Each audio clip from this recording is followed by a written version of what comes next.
What's up, guys? How you guys doing? Still very happy following the weekend's boxing. I'm not going to lie. Very happy. I feel vindicated, to be honest with you. I feel vindicated. Having to put up with Tyson Fury fans since like the last couple of years, man, it's been fucking annoying. But, here we are. Here we are.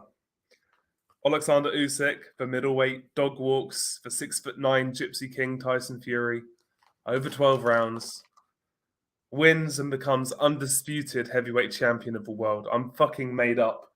Usually when it comes to boxing, I don't really get happy for fighters, but I am happy for Usyk because he's really conducted himself throughout his career the way fight fans want, a guy who anywhere, anyone, anytime, he will go there, he will fight.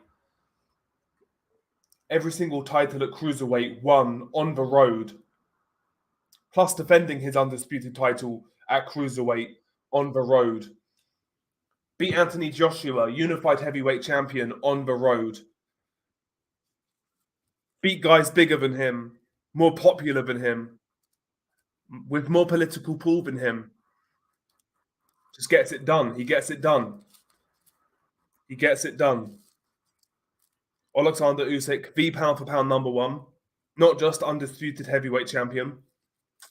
When I see a guy dog walking somebody who's 35, 40 pounds heavier, that's pound for pound. To me, it's not even a debate anymore. Crawford, Inoue, whoever else you want to put in there. It's not a debate. It's not a debate, as far as I'm concerned. Matt, big up to yourself, man. Thank you for the contribution. I'm pretty fucking good, man. I'm pretty fucking good. Could be better, could be worse, but, it is what it is, man. I'm good, I'm good. Timmy Neelan, long time no see. John Fury's on S-Watch, maybe. He vanished. He's the new disappearing man. It's not Tony Bellew anymore. It's John Fury. The disappearing man, John Fury. Where's he gone? Made a lot of song and dance fight week leading up and on fight night. Now he's gone. Vanished. Harry Houdini shit from John Fury. I agree, Kenwell, man, because what else is there to really prove? He's 37 years old. Given his style, man, he's not going to get any better. He's going to go off a cliff soon. I know he lives his life outside the ring, but his style really is a young man's style. In combination, he's competing with much, much bigger guys at heavyweight. And at 37, he's got nothing left to prove as far as I'm concerned. Nothing left to prove. I've seen a couple make excuses, Mattbo. I've seen a couple make excuses. Oh, Fury actually won. It was a political decision. I felt the scorecards were too close in favor of Tyson Fury, personally. But there we go. Big up to G-Man Boxing. Salute.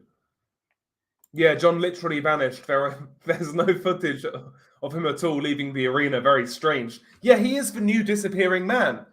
It's not Tony Bellew anymore. Tony Bellew has hereby vacated the status of being the disappearing man. It's now John Fury. Where is this guy? Maybe at some point in the future, I don't know. Get up again. Yeah, 100%, bro. Usyk is a first ballot Hall of Famer. 100%.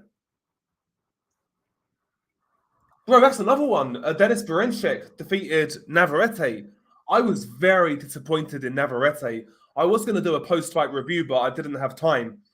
But Navarrete looked so flat, so cumbersome, so slow. The output wasn't there. He looked so bad, man. And he looked bad. And to be honest, he looked bad in his last fight against Conceição. I think he's gone one weight class too many. Navarrete. I think he's gone one weight class too many. He looked really, really poor. He looked really poor.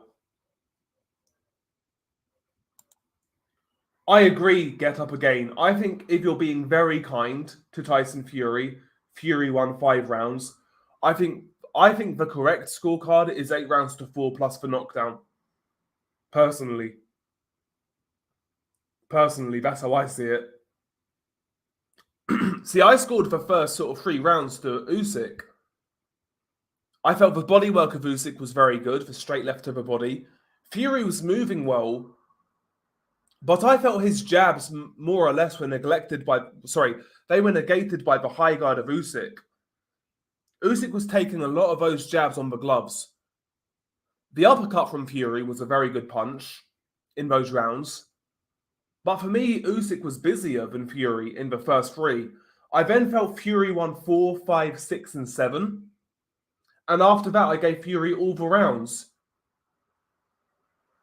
Sorry, I gave Usyk all the rounds.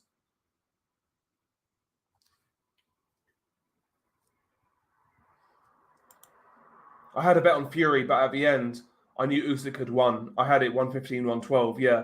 I think 7 rounds to 5, 8 rounds to 4 is about right. Yo, Fury getting fucking bopped around by a middleweight, as he said, was so fucking funny. So fucking funny. And Tyson Fury's never been that hurt. He's never been, like, that hurt. He looked like he was done. He did well to recover, to be fair. He did well to recover, but, bro, that was a fucking shellacking in that round, bro. Round 9. It's crazy. Crazy. I'll be honest, though, I'm glad he's lost. Listen, as talented as Tyson Fury is, the guy's been playing too many games in the last few years. That's how I see it. I don't care what anybody says. He's not been good for boxing. I'm talking about hardcore boxing fans. I'm not talking about mongs who would pay for Fury and Ngannou. I'm not talking about those sort of guys. I'm talking about us fans who would watch any real fight. We would watch fucking a York Hall fight, you know, English title, whatever. We watch it. We watch it all. And Fury losing is good for us as far as I'm concerned. I don't think you can be a hardcore boxing fan and root for Fury in that fight.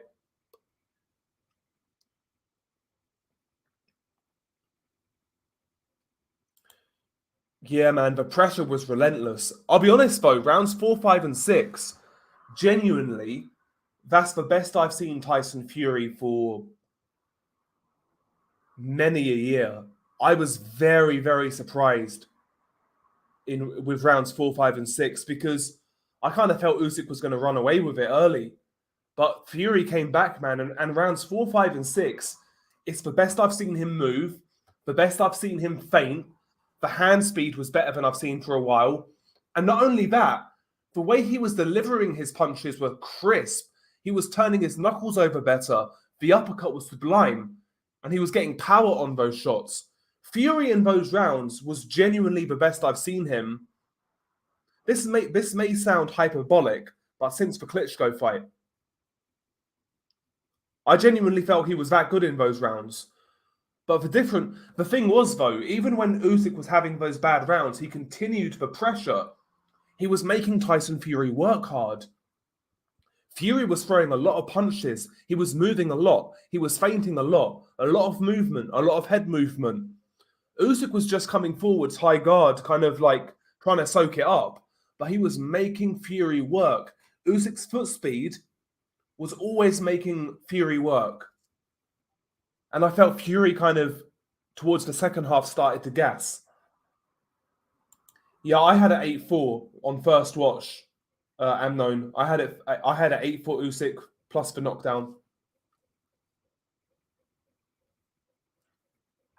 Yeah, 100% get up again. Yeah, underrated chin. However, it's obvious he's got a good ability to rid and drift away from punches. Yeah, and he can take the sting off with like the guard, etc. Yeah, 100%. Yeah, after 7, Usyk figured out Fury and kept landing the same punches over and over again. Yeah, and Sugar Hill was trying to tell him not to back out the way he was because he was backing out with his hands down, chin in the air. He was kind of leaning back, and he was getting caught with the overhand left time and time again. Sugar Hill tried to like warn him of that, but John Fury in the corner was just bellowing and shouting over Sugar Hill. I don't put that on Sugar Hill. Well, you can put it on Sugar Hill because he allows that to happen. Fair enough, that's a criticism. But I felt his instructions were pretty good, I'll be honest. I felt Sugar Hill's instructions were good. I think he is the right man for Tyson Fury. I don't think you have John Fury anywhere near a corner on fight night. I wouldn't have him anywhere near a corner. Same goes for Andy Lee, by the way. He was trying to get his word in a little too much for my liking. And have you noticed when Andy Lee first kind of teamed up with Fury, he was kind of in the background, you know? He wasn't like a main figure. But as the fights have gone on, Andy Lee's wormed himself closer to Fury, and I think he may be angling to train Tyson Fury. And I think the same for John Fury. I think John Fury's always wanted to train Tyson Fury because it seemed like that on fight night.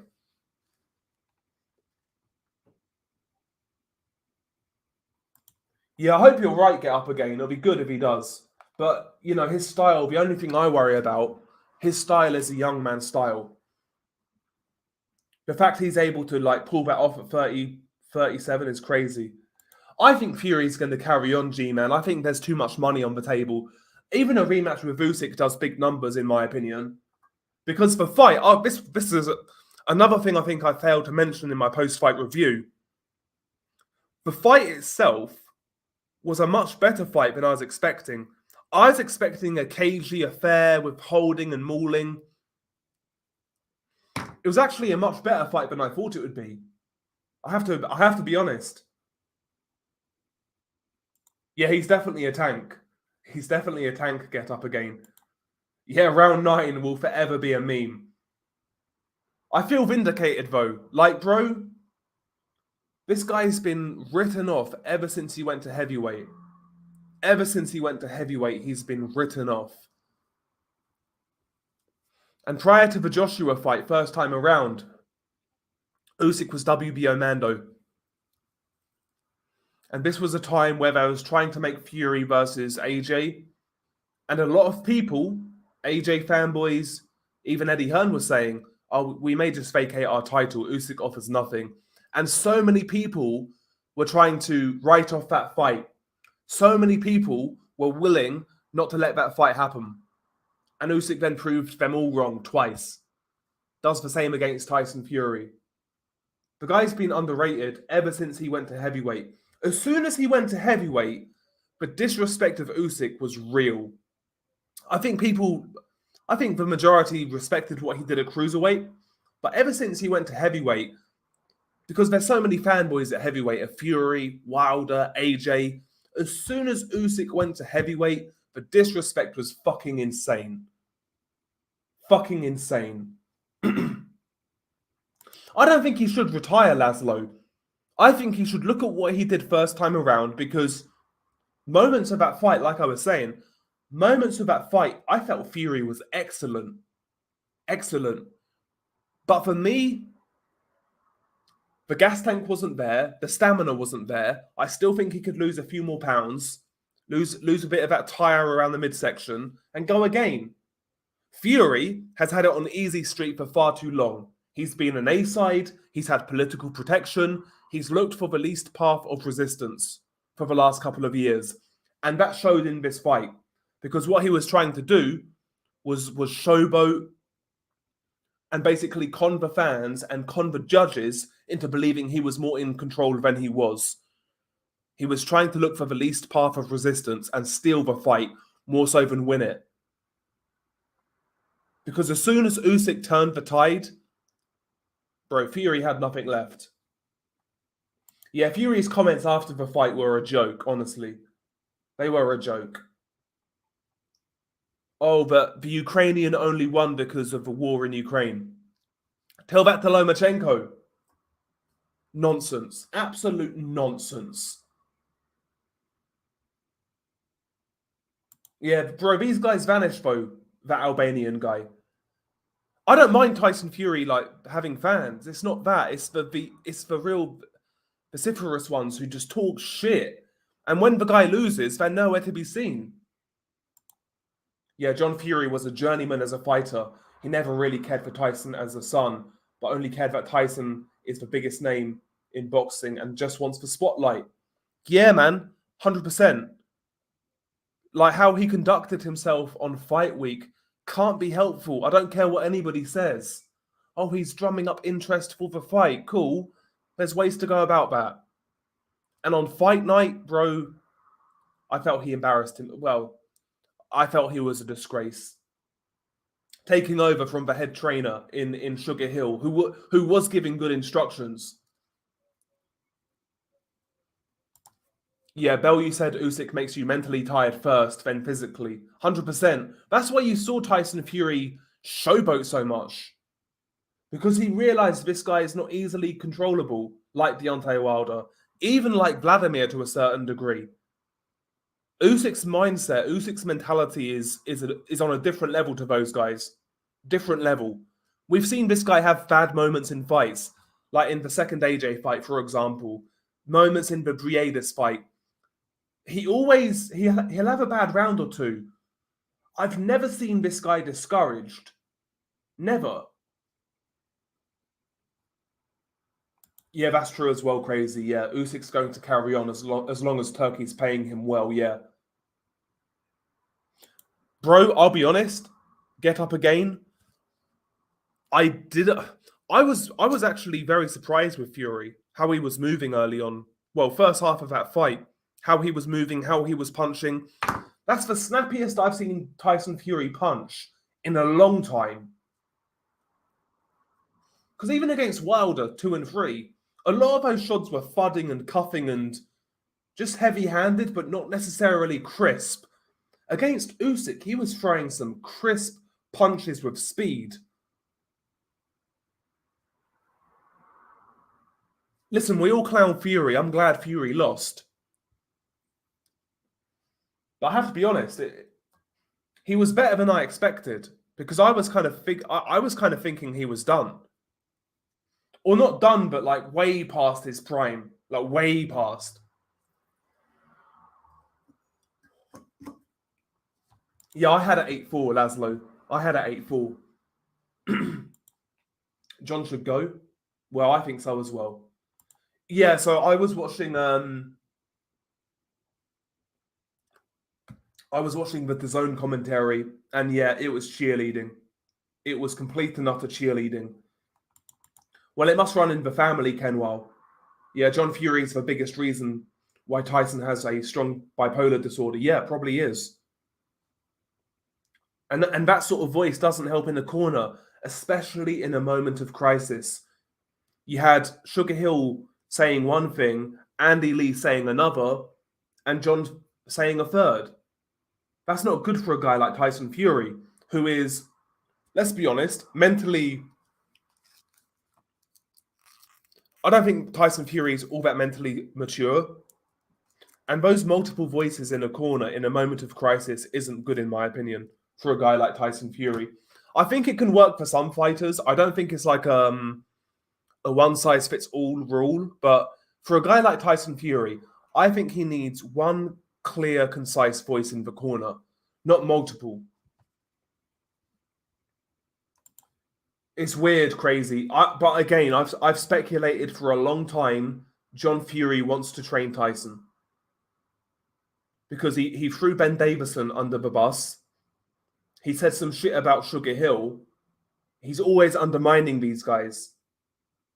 He's always undermining these guys. And I don't think Ben Davison was the right guy for Tyson in the long run. But you don't say that about the guy your son's employed to be his trainer. You don't undermine people like that. You don't implement chaos into the camp like that. Very feel, bro. Very feel. He was feeling up fucking Tyson Fury's skull with his left hand, my good sir.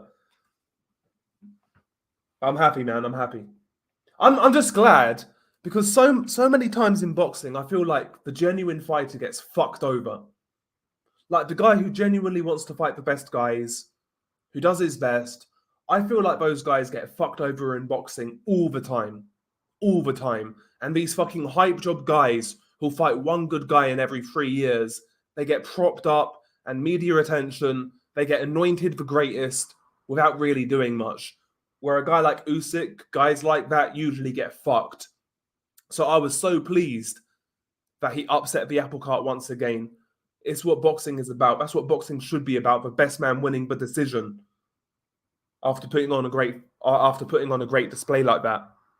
Because I thought he was going to get robbed. I can't lie. I thought he was going to get robbed. Happy New Year, bro. My man was so concussed. That fucking Easter egg, Kinder Bueno looking fuck. He was so concussed. So concussed. He wished us a Happy New Year. Can you believe it? Nordic, big up to you. Big up, man. I'm very happy. I'm very happy, good sir.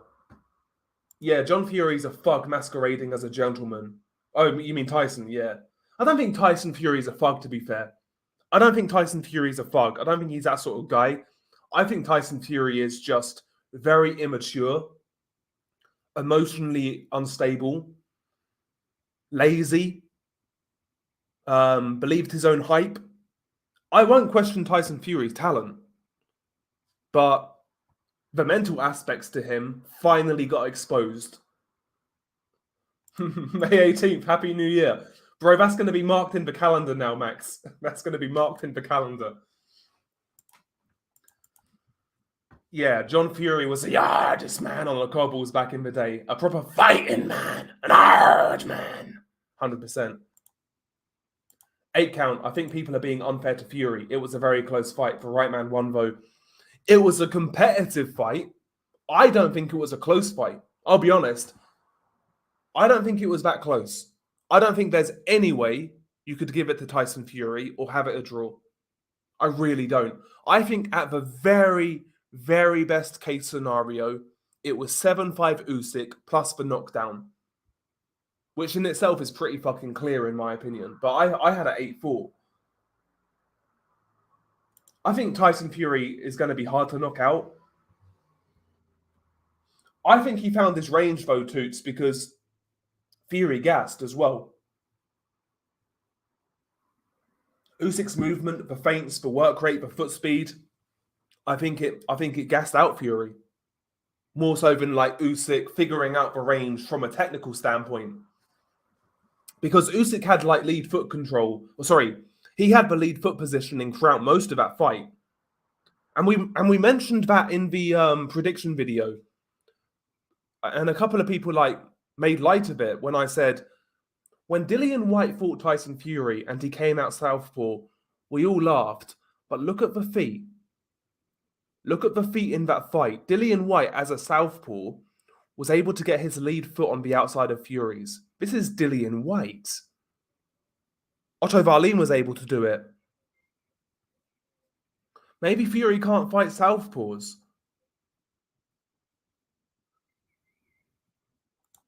I don't think Fury will fancy the AJ fight now. I can definitely see AJ laying Fury out if he lands clean. Yeah, he can. He's always been able to knock out Fury. Both Fury and AJ have been severely overrated throughout their careers by some. Some underrate them, but some overrate them. But yeah, I'd like to see it still. I'd still like to see AJ Fury. I'd like to see it. Fury, if he can do what he did for 12 rounds against... The thing is, though, this is one thing, though. So he got badly hurt by Usyk. The difference was, though, is Fury going to be that gassed against AJ? AJ's not going to make him work that hard. And if Fury can move as well as he did in the first half of that Usyk fight, he will still give Joshua fits. I think he will still give Joshua fits. Because again, I genuinely think he looked very good in the first half, Fury. He looked good. But Usyk was just making him work so fucking hard. AJ isn't going to do that. Fury's not going to be working that hard against AJ. He'll have to work hard. He'll have to be aware. But he won't work that hard. AJ Fury right now is even more intriguing to me. In fact, if it were made tomorrow, I think I'd be more excited for it now. Yeah, I think what John's been doing for a while is turning fans against his son, unintentionally, of course. I agree, Nordic. Because how many people have you heard say, I say this is not a John Fury thing, but Fury has this unique ability to turn people off.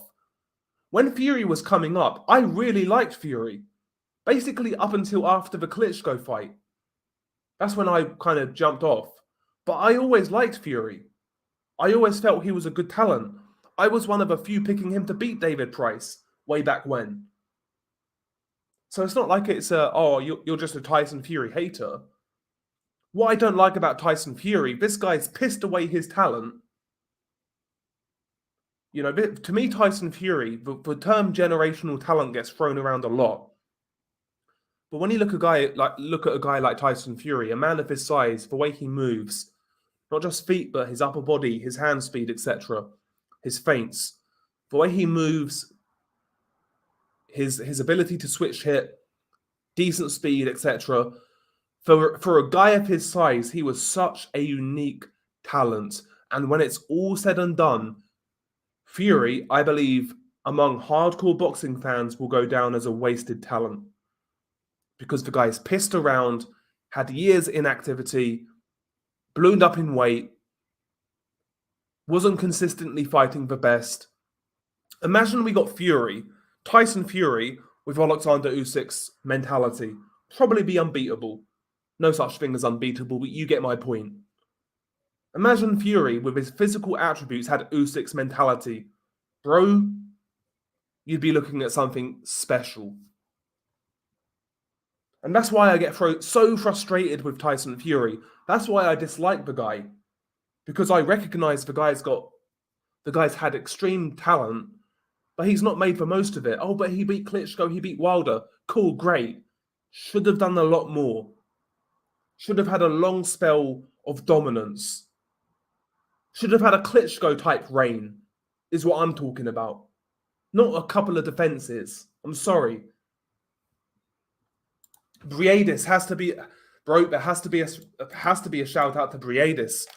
Once again, giving Opetaia a hard fight. Bro, again, that's another one, though. People don't realise how good that guy was. Briedis, such a crafty fighter, man. Such a crafty fighter. Has a knack of just landing the uppercut, timing you over the top with the overhand right. Great timing. And he's got... One thing about Briedis, he's got this unique ability, and it's so rare, to generate power while moving backwards.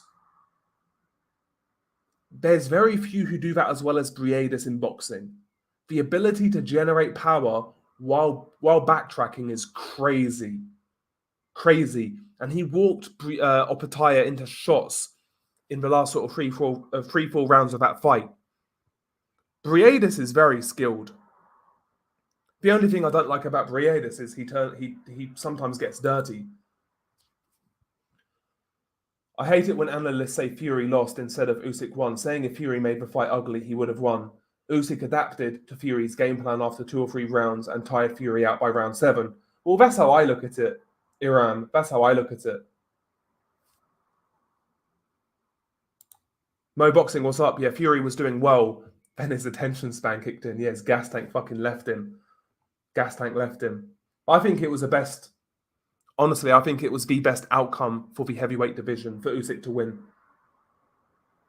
Yeah, John was happy to help fuck up his son's chances at Undisputed just to give himself some limelight in the corner. I've never seen narcissism like it. Yeah, there has to be a case study into John Fury. Honestly, has to be a case study into John Fury. The guy's an absolute fucking clown and a liability. Yeah, the showboating was a little silly. Fury's movement and hand speed, as well as punch selection from long range, was great for a few rounds. What surprised me was his shocking lack of stamina. He did get a second wind, though. Yeah, but I mean, we've never seen Fury really work that hard, though. You know, we've never really seen Fury have to work that hard. That's the thing. So was it a lack of stamina? Or was it the stamina that he's always had? I don't know on that one. But I agree. His shot selection from long range was excellent, yeah. And like I was saying earlier, Nordic, I've never seen Fury throw shots so snappy and crisp. The shots were nice and crisp instead of like clubbing that we've seen in recent years. Yeah, too many people giving advice. Far too ill-disciplined in between fights, all compromised by who was in the other corner, a genuine all-time great. Where did you watch it, man? Sky were very pro Usyk, TNT. Or no, DAZN. It was Barry Jones on comms. Sky for once had decent commentators and weren't horribly biased. Sky commentary was actually pretty good. Okay, they were giving Usyk plenty of credit throughout the whole fight. Yeah, that's good. I agree, Virtuoso, and it couldn't have happened to a more deserving fighter. That was my main takeaway from this whole fight week. Was a guy in Usyk who really has tried to do it the way us fans want, you know, not being scared to travel, not being scared to be the B-side. You know, he's done it all. He really has.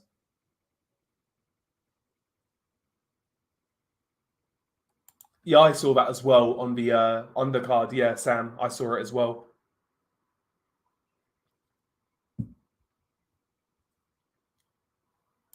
Yeah, JD, that's just one of these postmodernist fucking. It's nonsense. Yeah, gypsies aren't a race. I don't care what a bit of paper says. They're white people. Fucking, it's a joke. Yeah, I mean, listen, man. Father Time is undefeated. Father Time is undefeated. Av. Usyk's got the type of aura for me, like he'll never lose no matter what. Much love from Ukraine, by the way. Much love to you too as well, man. Big up to yourself. God bless. I totally agree, Mo. But John Fury is a narcissist, and the hardest thing in life, no matter where you're from or what you're about, if you have a family member or a very close friend who's a narcissist, it's very hard to cut them off. Very hard to cut them off. So Fury's gonna, I don't know. I don't think you'll see the back of John Fury. Yeah, Fury was doing a great job of disguising his lead uppercut with body punches. Usyk had to work very hard to adjust. Yeah, he did. He did. And I think what it was, Nordic, I think Usyk really went back to basics in those rounds where he was getting outboxed and pinged with the uppercut. Because all he really did was high guard, decent foot speed, but he was coming in straight lines. He was just walking onto Fury, walking onto Fury. It was almost like he was making Fury work deliberately, like he was trying to make Fury trying to punch himself out. When people say that they're letting a guy hit them, I 99% of the time I usually think it's fucking nonsense. But that's what it looked like to me. Like there was no side to side from Usyk in rounds 4, 5, and 6. It was just mitts up, walking forwards, closing the gap, letting Fury punch. It was almost like he was trying to gas out Fury. I'm not sure if Usyk's gonna get stripped, but apparently, if he does, it's going to be the IBF. It's going to be the IBF, and Hrgovic and Dubois will fight for the vacant title.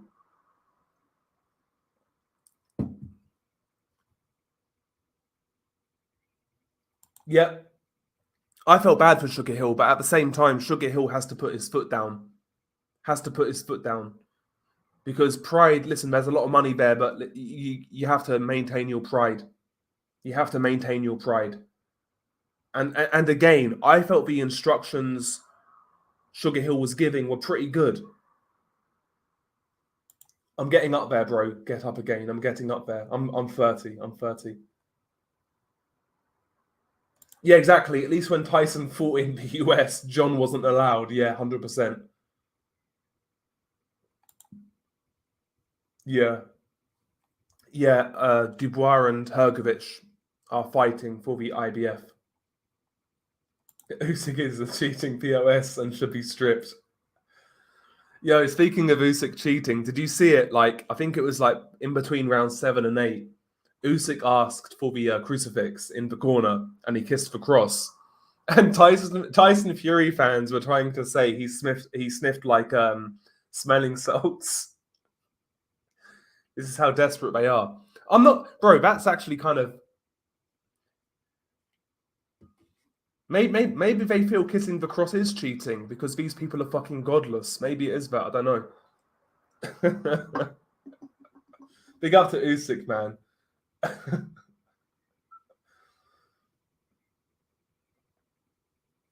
Yeah, he does get a bit dirty. He does get dirty, man. Tyson Fury, there's no doubt. But to be fair, again, I felt this fight was a lot cleaner than I was expecting. I'm not going to lie. I was expecting a much dirtier fight. Fake Gypsy Warrior John should be nowhere near Tyson's corner, but he does help sell the fights on Fight Week, so he has a role, even though he's a fake bully. But I felt it went too far, man. I felt it went too far this fight week, this previous fight. I really did. And it's ironic as well, right? It's so ironic that Fury got his nose bust as well. Like he was bleeding as well.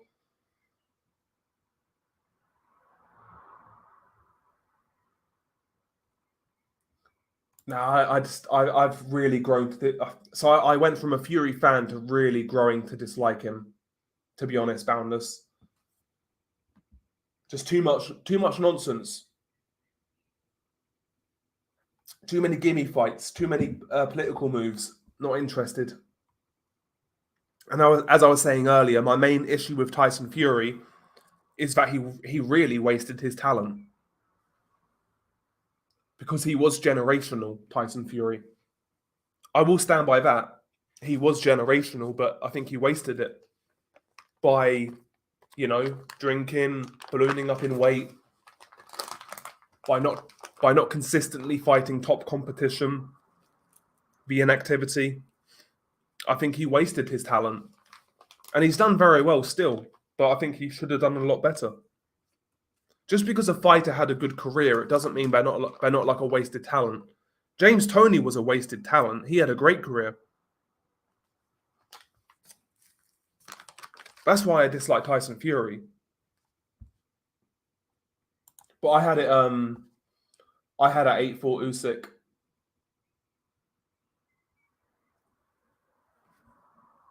Aside from a Badu Jack fight, has there ever been any shocking results on a Saudi card?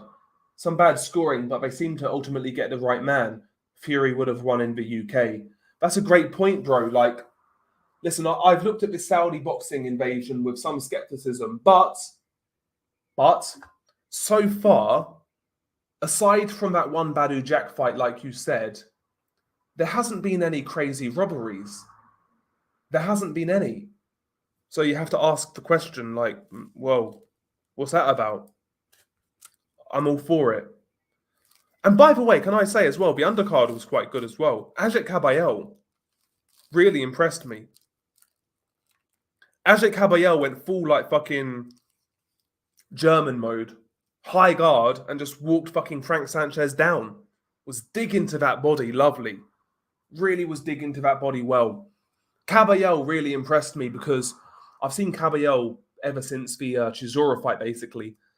And I've seen some fights of his after that and prior to it, just researching him. And Kabayel was more of a boxer, like a standoffish guy, liked to jab, straight right, picking his spots, like a European level guy. But you looked at him and there was nothing special there. The last couple of fights, it seemed that Kabayel has changed his style. He's more aggressive. He's throwing more punches. The bodywork for a heavyweight is very good. I like the fact he's changed his style up. And he showed us that he can do a bit more than just like being a Euro-level boxer from outside. He really impressed me against Frank Sanchez. He beat the fuck out of Sanchez.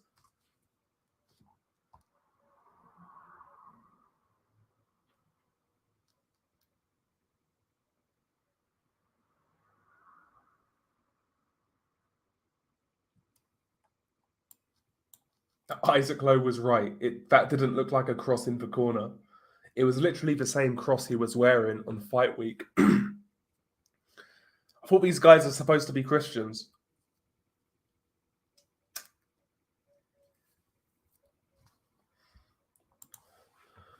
What this fight tells me is that Fury would have been stopped if that fight happened on the original fight day. He cut his eye to buy himself more time and get in shape to get the weight down. I believe that as well. I do. I believe that as well. I'll be honest.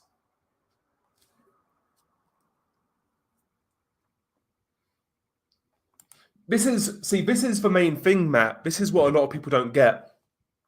This comment sums it up. It's a bit of a shame with Fury, really. If he wasn't such a fucking spastic, he could have been a special fighter. The version that fought Vlad was unlike anything I've ever seen. The way he moved, duked and dived, the guy had so many attributes in his favor.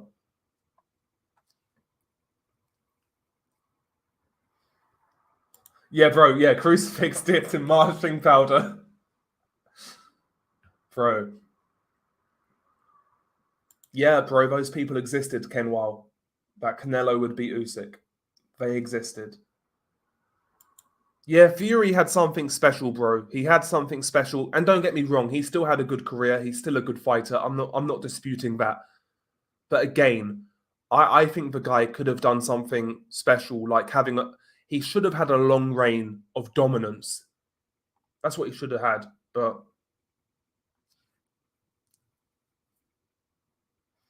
who's got the better chin, AJ or Fury? Fury's got better recovery. Fury's got much better recovery. In regards to the chin itself, I don't think there's much in it. I don't think there's much in it.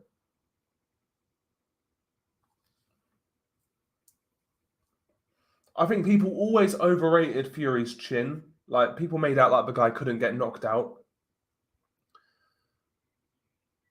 And I think people kind of go overboard on AJ's chin. I think they buff... So Fury and AJ both have average heavyweight chins. But Fury has world-class recovery. That's the difference. Fury has world-class recovery.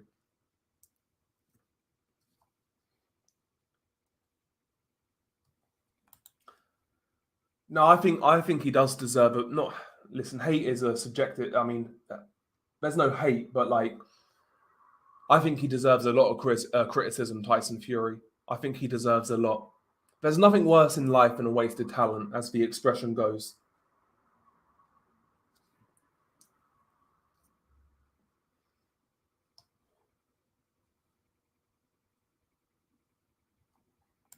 Yeah, I'd retire if I was Usyk, to be honest. There's nothing left to prove. All you're really waiting for is to get fucked by boxing.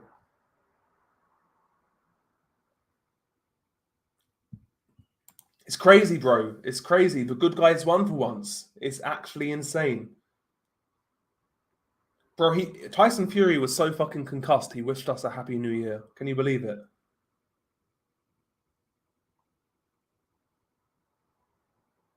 Yeah, exactly. Yeah, Sparks. And I felt he left this one too late with Usyk. I do think there was something in him deliberately pulling out first time around. I think he realised what he was up against, hence why we saw all the showboating. I think he realised what he was up against in there. His attitude was different leading up to the fight on fight week. His I don't want to say he appeared spooked because I think that's a bit too strong, but I don't think I've ever seen Tyson Fury so uncertain of himself leading up to a big fight. Like even like the Klitschko fight or the first Wilder fight, Fury just didn't seem himself. He didn't seem himself to me.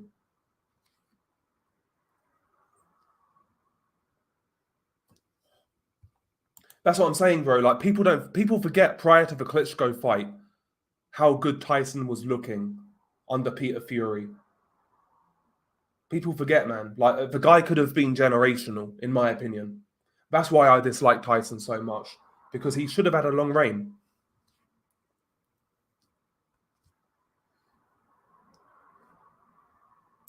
Yeah, I was debating it. Larry, because of like politics, but I had Usyk on points, but I was kind of unsure.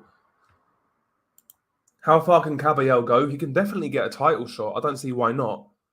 He's beaten up Frank Sanchez. He beat up Makhmedov. Why not?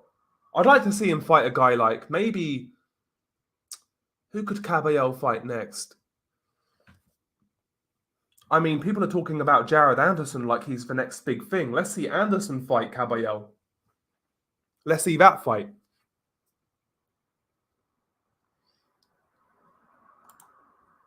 That's what I was hoping for after the Klitschko upset, for Fury to become the new Klitschko in a sense, and become the UK's only born-again Christian celebrity that made the media seethe. Such a shame. Yeah, he had a lot on his. He had a lot that he could have done. Tyson Fury. Pigeon, big up the pigeon, big up the duck. Salute duck. How you doing, man? Yeah, me, bro, Nordic, I'm the exact same. I'm sure you remember him fighting on like ITV4 back in the day and Channel 5 in the UK when nobody really cared about Tyson Fury. Tyson Fury, I'd say up until about 2013, was viewed as a bit of a joke in the UK by a lot of people.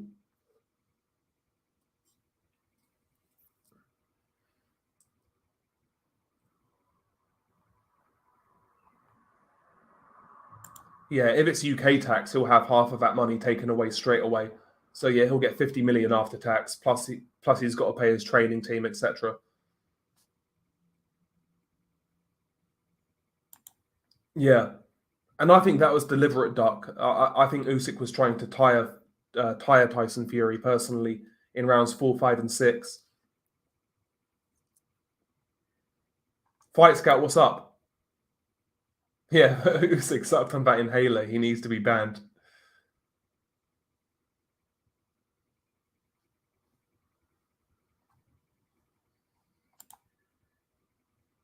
Yo, did you see towards focus on creativity towards the end of that fight? There was a moment when Tyson Fury, I think he tried to clinch Usyk, and Usyk literally fucking he basically one armed him and pushed him away, like pushed him back a couple of feet. It was crazy.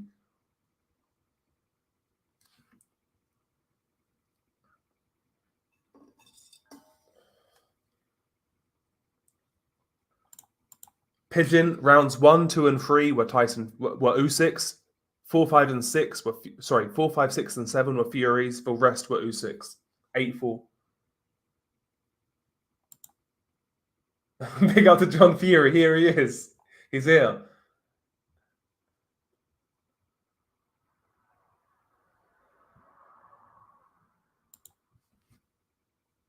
Yeah. So yeah, that's another thing people don't get. Like among like the hardcore boxing fans in the UK, Usyk's got a lot of support. Outside of Ukraine, you'd say that Usyk is probably most popular in UK. Kabayel Hrgovic would be a good fight. Yeah, but Hrgovic is fighting what's his name? Dubois next. But yeah, he's put himself in a great position. Yeah, bro, he looked way off Frank Sanchez. He looked old as well. Yeah, I'd like to see a rematch. I know. Listen, I think Usyk should retire, but I'd still watch a rematch. Obviously, first fight was great.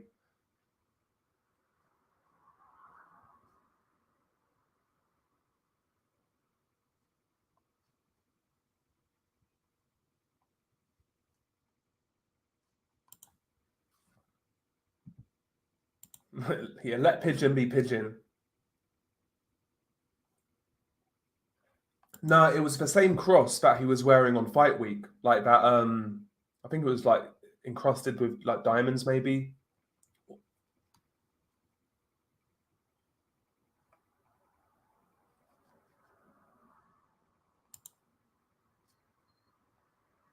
Yeah, but that's boxing politics. That's boxing politics for you. Yeah, Sugar. I mean, he should have really. Yeah, there should have been a conversation prior, Lee, surrounding the corner. Yeah, Sugar Hill should be the main voice if he's the trainer. Yeah, he did the same thing against Dubois. Came forwards, let him work the high guard to tire him out. Yeah, Usyk's quick straights to the body were slick too. Yeah, no doubt. A lot of people were not really counting those for whatever reason though in rounds 1, 2, and 3. Yeah, considering his size, man, pound for pound, his chin is very fucking good. Usyk's chin, very good. Yeah, I mean, Sugar Hill, like, saying it'd be a knockout. I think that was just him hyping up Tyson, I guess, trying to get him confident. Maybe he saw that Tyson Fury wasn't like his usual self leading up to the fight. Maybe he saw that, because I certainly felt that. I certainly felt Fury's energy was a little different to what it usually is. Maybe it was just that. Maybe he was trying to hype up Tyson. But I felt on fight night his corner instructions were pretty good.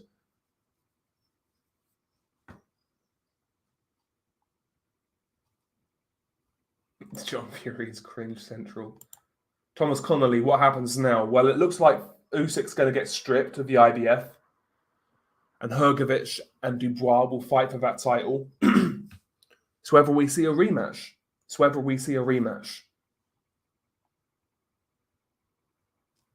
Yeah, he's weak to the body, they said.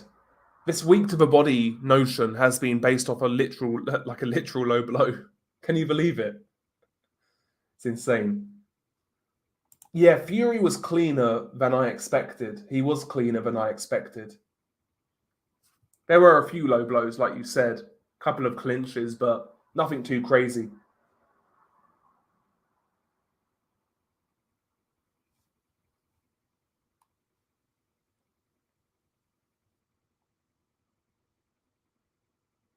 Sven Otke was a fucking G. He was a good fighter, Sven Otke. He one banged fucking Anthony Mundine. Like, the guy who couldn't punch, like, randomly knocked Anthony Mundine out in one clean shot. It was crazy. Yeah, people overrated Fury's punching power, Mo, based on the Wilder fights. People overrated it. He can listen. He's a big dude. He can punch a bit, but he's not like a devastating puncher for a man of his size. Frank Sanchez at 58 years old isn't a force. Bro, he looked so weird as well, man. His upper body was so fucking jacked. It looked so weird him moving around. Like, this guy's been on the fucking sauce by looks of it. Yeah, bro. He just did a number on Frank Sanchez. Don't just beat him like you stole something. I'm looking forward to that fight, Kenwell, Hrgovic, Dubois. I can definitely see Dubois taking a knee, because we've seen it twice before. So I can see that again, but at the same time, I'm not really that impressed with Hrgovic. I could see it going either way.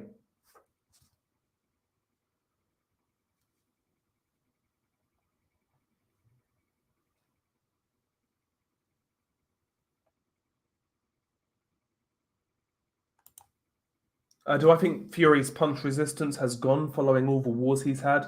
He looked like he was on death's door in that 9th round. I was honestly concerned for his health.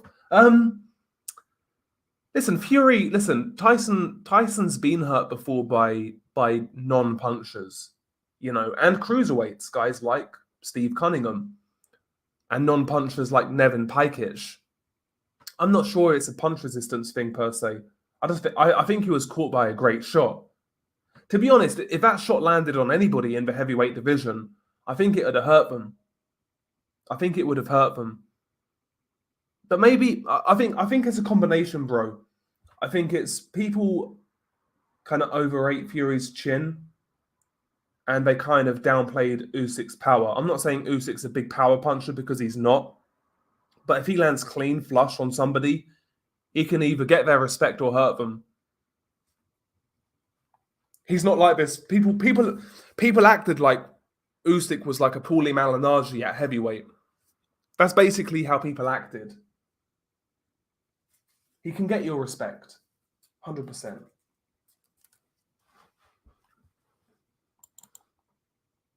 Yeah, Taylor Catterall is going to be a good fight.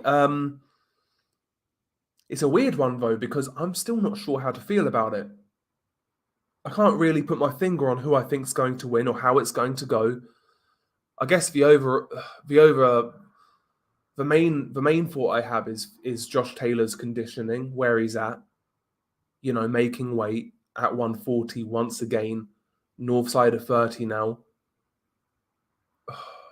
Again, another guy like Tyson Fury who's not lived for life.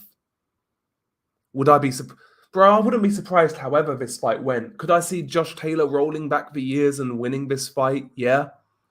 Could I see Josh Taylor completely fall apart in front of us and get stopped or get beat up? Yes.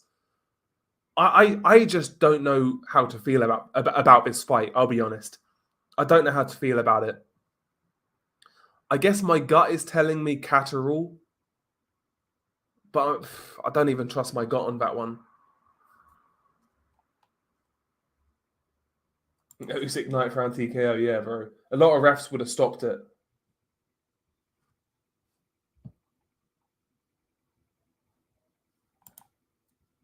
Yeah, Caballel versus Anderson. I think that'll be a ballsy move for Top Rank to make. If they were to make Anderson versus Caballel, that'd be a ballsy move. I'd like to see it. I'd like to see it because, you know, Caballel's another one of those guys who I feel like you can have a bit of success against him, but he's not going to be discouraged. He's got very good fundamentals, nice tight guard, nice and compact, good jab, very good understanding of distance, good combination puncher. He applies good pressure. He doesn't waste much either.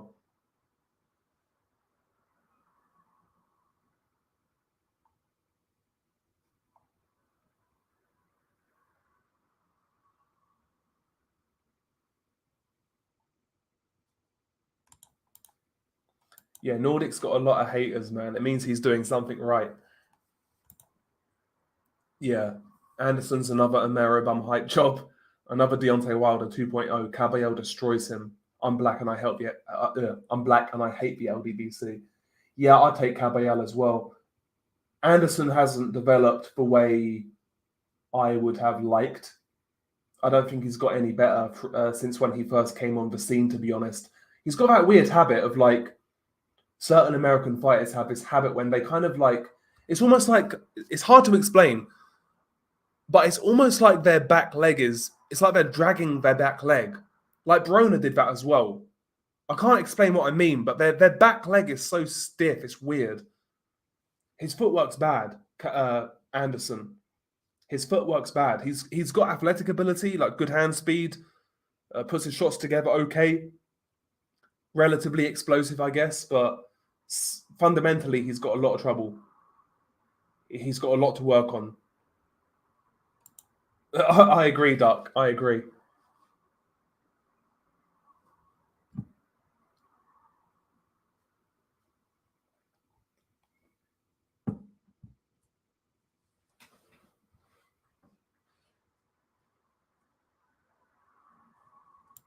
Yeah, I agree, Pigeon. I agree. I think we all agree on John Fury. Yeah, Fury post comeback is a completely different fighter. He changed his style out of necessity. His body's been fucked since. It's all proportioned differently compared to Fury before the weight gain. I agree, yeah. I agree. And I think he tried to revert back to the old Tyson Fury against Usyk, but he just couldn't do it for 12 rounds. He couldn't do it for 12 rounds. But you saw like, so back then so Fury like 2014, 2015, his punch technique was bad, but his movement was excellent. We saw in this fight with Usyk, like the movement was excellent for 6 rounds and his punch technique was much better. And it makes you wonder like what would have happened if Fury actually took his career seriously from back then. If he could have sorted his punch technique out way back then, bro. That's a great fight. Caballel versus Ruiz. That's a great fight. You might favor Caballel, but maybe that's recency bias. But Caballel's been active, you know, he's been training, he's been fighting, so that's a great fight, though, stylistically. That's a great fight. Ruiz he's got more dynamism to his game and power. But Caballel's a more consistent worker. I don't know about that one. What's up, Colin? How you doing, bro? Fury got legs up there. Fuck the rematch. Let's get AJ Fury. Heavyweight's going to be interesting if all the belts disperse again. Yeah, maybe. I'd still like to see Fury AJ. I'd still like to see Fury AJ. Big up Mad Chad. Salute. Yeah, he was nervous as fuck. Couldn't look Usyk in the eyes for days. Yeah, he was definitely off. He was definitely off. Again, people say scared and shit like that. I don't think scared. I just think Fury was unsure of himself. I think he realised that his physical limitations will be tested against Usyk. I think he knew that. I think he knows where his body's falling and failing. I think he knows what he can't do, what he used to be able to do. And I think he knew that Usyk was the guy to maybe expose that. I think he knew that leading in. Yeah, exactly, Duck. Yeah. I think he did try to age Usyk out. And I think that's another reason because Fury realized that his physical attributes weren't what they were. So he as a result was trying to age out Usyk.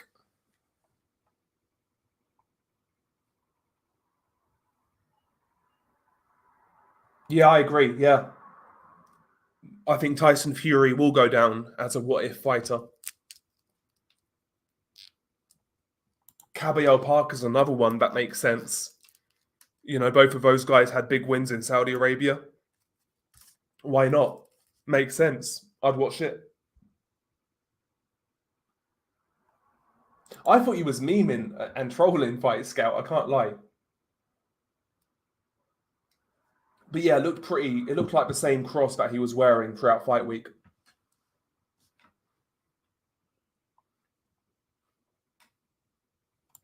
I'd say Frank Sanchez is what 40 maybe. He's listed as 31, but if he's 31, he's had a hard paper round. He's had a hard paper round. I agree, Sweet G97, and that's really why I was so happy. Usually, I don't get happy for fighters themselves. I'll be honest. I'm a bit miserable like that. But yeah, I was happy for Usyk. I was happy for Usyk.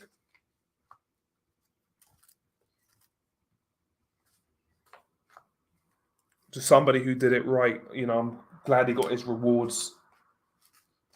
I felt it would have been such a travesty if he got robbed. Like probably would have been the worst robbery of all time.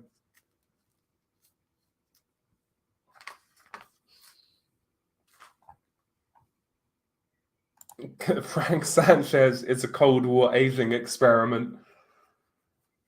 Bro, he got fucking mashed up.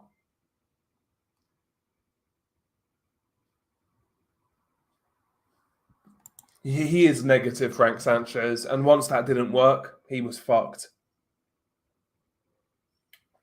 I will be honest though, he did look a little injured. He wasn't moving that well. I do wonder if he had some sort of leg injury or foot injury because he was moving very weird.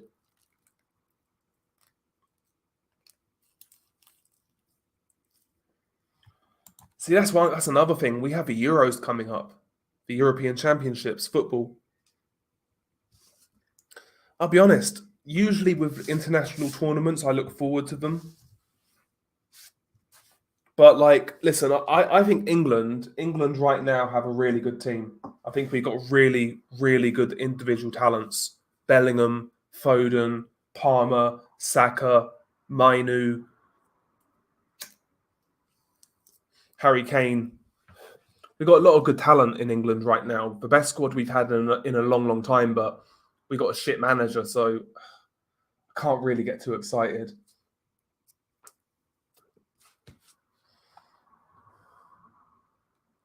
Yeah, the end of round 7, the fight changed. I agree, man, Chad.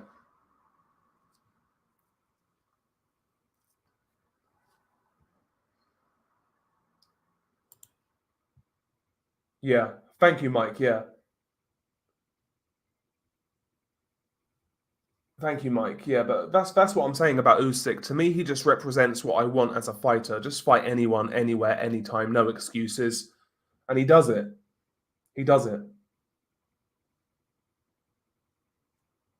Usyk's crucifix was laced with MDMA. Isaac Lowe told me.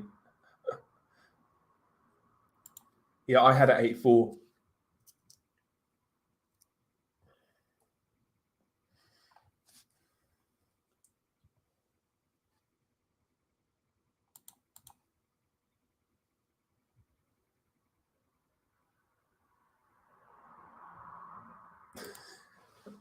Big John. I've never seen Big John Fury win a fight. Genuinely, I've never seen him win a fight.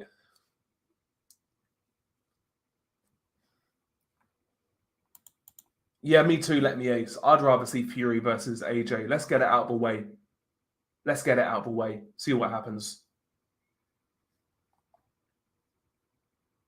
Yeah, I think Joseph Parker would make a lot of sense because they're both in Saudi's good graces right now, both Caballel and Parker.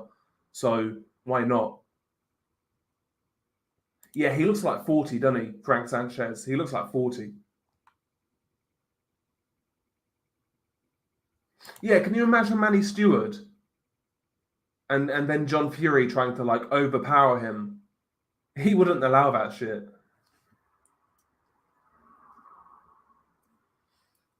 I think Duck's really figured it out. Usyk is lucky he wore feathers to the ring instead of a heavy costume. That won him the fight, in all honesty. I agree, 100%.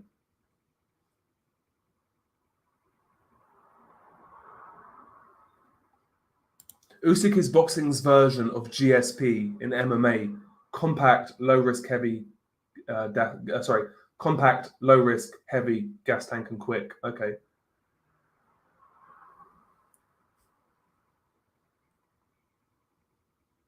Yeah, Sugar Hill was spot on about not backing up in straight lines and being careful about the overhand left. It was his dad and Andy Lee giving other instructions. That was the thing, though, because Sugar Hill was telling him one thing, and then they were coming in with instructions that were contradicting what Sugar Hill was saying. Might do in a bit. I might do in a bit, but I don't know like people's StreamYard things.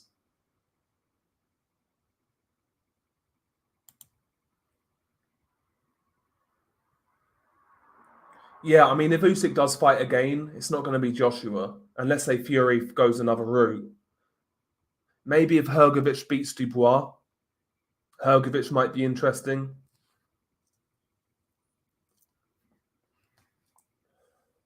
Yeah, and as for Joseph Parker, bro, yeah, he's gonna be ranked above Wilder. I'll tell you that much. He's gonna be ranked above Wilder. He beat Wilder. He beat Ruiz. He beat Takam, who's like near Luis Ortiz. A prime Takam is like near Luis Ortiz. Beat Huey Fury. Went the distance with Joshua. Went the distance with Dillian White.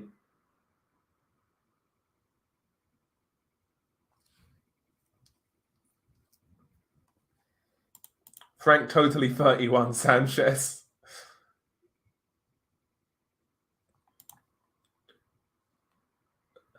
Bro, his body looks so weird, Colin. Like, his upper body looked fucking crazy. He was on that Mexican fucking beef, man, with Eddie Reynoso. His movement looked so janky. Sanchez versus Ortiz, the battle of the old Cuban fucks. Let's go. I'd watch it. I'd watch it. I don't want to hear about Cuban heavyweights again.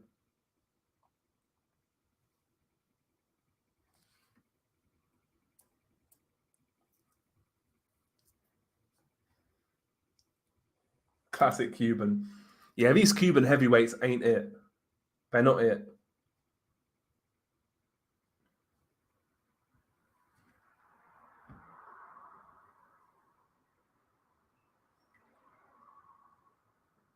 What was on Savon's hard drive? I don't even know about that. Yeah, especially Usyk's overhand, bro, because he brings it up. He brings it up kind of weird. Kind of loops it over from low, and he can throw it out of a crouch as well. That's a good point as well, Colin. Yeah, Usyk at some points has backed up every heavyweight he's fought. Yeah, Dubois, Joshua, Fury, Witherspoon, and Chisora. Yeah. And he's hurt all of these guys, by the way.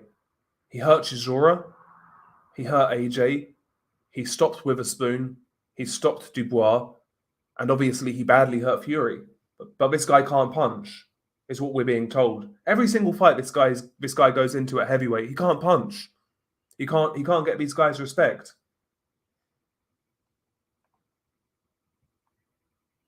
If Usyk continues, I mean, logically, I guess it would be Tyson Fury. But if it's not Fury, I'd say Hrgovic if he beats Dubois, or maybe Joseph Parker, maybe Zhang if he beats Wilder, maybe Wilder if he beats Zhang. I don't know.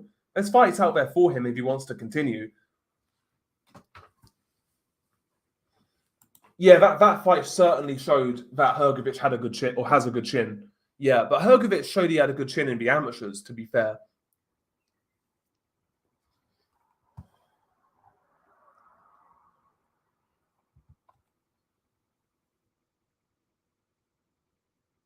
Yeah, it's crazy, Colin. It's crazy. I understand Fury saying it is trash talk, but like boxing people actually believed it. That's the crazy thing. Despite seeing this guy hurt Chisora, Dubois, and Joshua, they were still like going along with a narrative that this guy can't hurt people.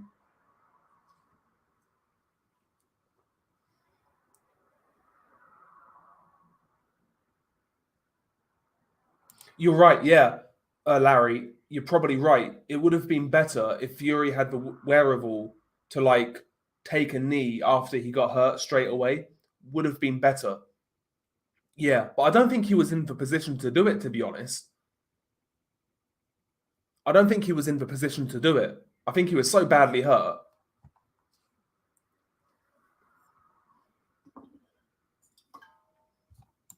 Okay, Taylor actually seems to be in good spirits going into the rematch. I think he doesn't care what fans think of him anymore, and is going to give it one last go. I wish him all the best either way. Yeah, listen, I'd rather see Taylor win, to be honest. But at the same time, it's a weird one because I'm looking forward to it because it's like a grudge match, etc. At the same time, though, even if Taylor wins, I don't really see him doing anything after that fight, to be honest. Yeah, that's true as well. Yeah, Catterall couldn't even stop Grandpa Linares at 140. Yeah, smoking on that Fury pack. Facts, bro. It's going down well. It actually cures cancer to smoke on a Fury pack. It cures cancer. It doesn't give it. I agree, Matt. Yeah, I think it's really going to come down to what version of Taylor shows up. Yeah. If I was Taylor, I'm not going to lie, I'd kind of be tempted to pull a Ryan Garcia and blow the weight, like come in at 143 or something. I'd be tempted. That's the question, bro. Can he make the weight?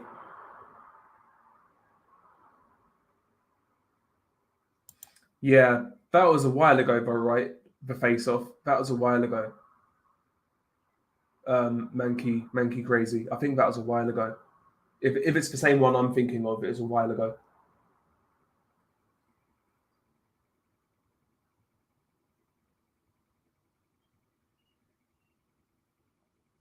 On a serious note, good money, even free drinks from the British folks I bet against. Handshake at the bar. That's how it should be, man. Pay up your bets. Fair play, Joe. Jared Anderson's not as bad as Wilder. I mean, we'll see. We'll see. I don't like his mindset, Anderson. I don't like his mindset. Seems to be another one of these guys overly emotional. Overly emotional. He gets ticked off at the slightest bit of criticism and really lashes out. Then I saw him crying with Roy Jones about how hard it is, the pressure, etc. It's like, come on, bro. Yeah, he is definitely hittable. Yeah, I mean, Charles Martin was able to get to him quite easily. Don't rate his feet, and he's quite poor when throwing the right hand. Yeah, he's got athletic ability, but I see a lot of flaws technically as well.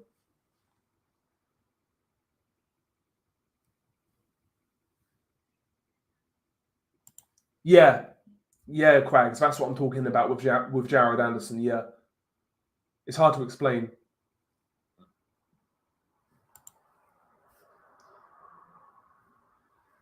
Indeed, there is, man. Undisputed, pound for pound. Usyk. Fury Joshua, who wins? 50-50 for me. 50-50. If Fury turns up in the same form he did against Usyk, I actually think he has a chance. Because like I was saying, Joshua's not going to make Fury work that hard. He's not going to make Fury work as hard as he did against Usyk. And Fury's movement and the way he was punching against Usyk was pretty impressive. He was snapping his punches out. If he turns up in that sort of shape, I think he's got a shot against Joshua. I really do. A good shot. It's a hard one. I'd say it's 50-50 right now. But Fury did take a beating.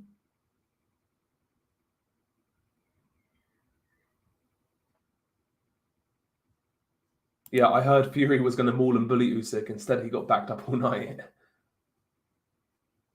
I don't think he's washed, Saint. He's definitely past his best, but I don't think he's washed as much as I thought he was going into it. But I don't think he's the same fighter he was. Hence, the discussion we had earlier about him ballooning up in weight and taking those years out of boxing in inactivity. None of that's helped.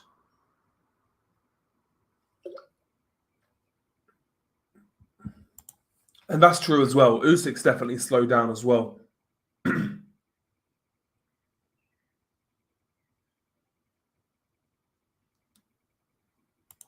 I think so, bro. If I was Taylor, I'd probably blow the weight. Fuck it. I mean, Jack Catterall needs Taylor more than Taylor needs Catterall, right? I'd consider doing it if I was Taylor.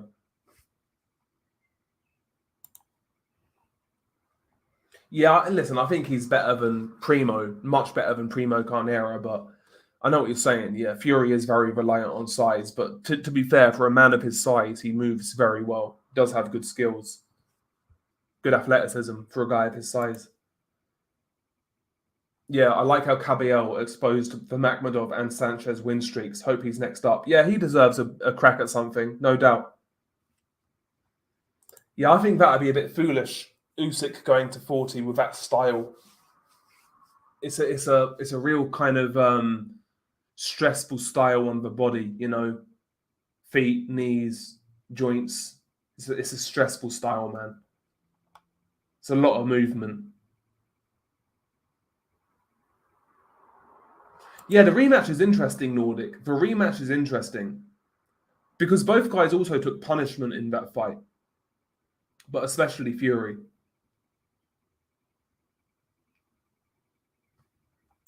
Yeah, funnily enough, out of AJ, Usyk, and Fury, Joshua seems to be the closest one to his physical prime. Yeah, I'd say that's right. He started later than both Fury and Usyk, so he's not got as much wear and tear. And he's younger as well, obviously. But Fury also damaged his own body as well outside the ring. So yeah, I'd say Joshua is closest to his physical peak out of those guys you mentioned. Yeah, he is underrated, Pigeon. Yeah, he is underrated. He's got that German kind of style, that high guard. He's kind of adopted that style in his last couple of fights. High guard, pressure, body work. Prime Fury slaps up Usyk. I'm not sure, Saint. I'm not sure because while I'll grant you that this isn't a Prime Fury anymore. I'll grant you that, but I don't think it's a Prime Usyk.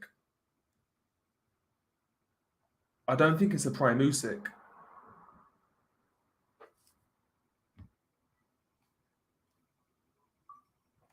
I just think he does it AKS because he can get away with it at heavyweight for the most part. Maybe you could say it's a technique thing, but I think he just makes the most of his physical attributes. And yeah, sometimes it doesn't look pretty. Sometimes technically it is incorrect. But I think he does it because he's been able to get away with it.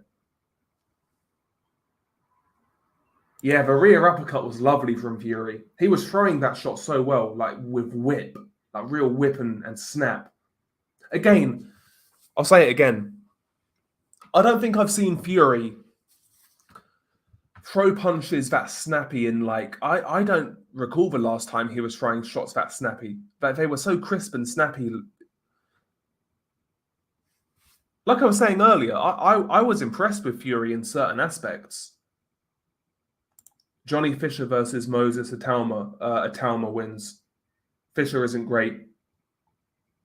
Yeah, he wasn't looking great in round 6. Yeah, Fury had a great round.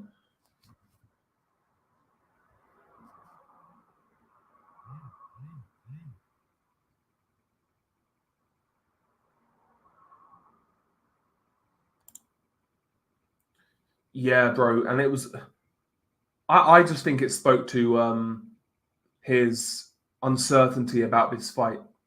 That's what I think that was a manifestation of his uncertainty towards Usyk.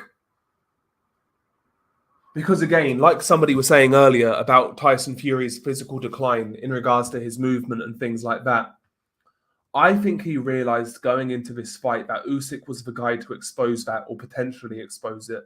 Usyk had the style to really make Tyson work hard and work harder than he'd like to work. Wilder couldn't do that. Chisora couldn't do it.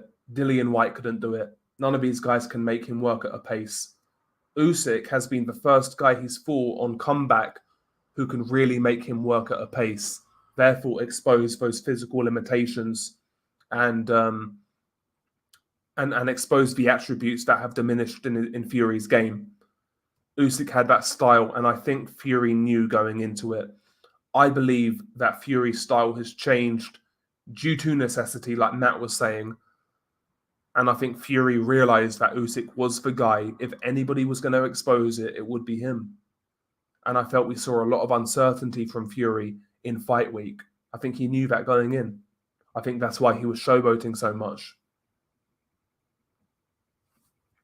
That's my opinion. Yeah, exactly, AKS. Yeah, we're not going to win fuck all under Southgate. We're not going to win fuck all. Yeah, Frank Sanchez, a typical Cuban, a lot of skill but no heart. Yeah, these heavyweight Cubans seem to have no heart.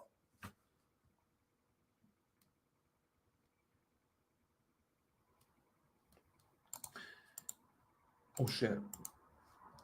Yeah, the Cuban athletic program has been known to be hard on people. Luis Ortiz and Yoel Romero have talked about it basically being a blue lock program. Yeah, it's crazy. Like they'll pick certain people out as well for certain sports like wrestling or boxing, etc. They'll pick certain people out and then mold them basically. I do have a lot more faith though in the current or the new generation of Cuban fighters, guys like Rebese Ramirez, David Morrell, etc. I think they're much more exciting to watch.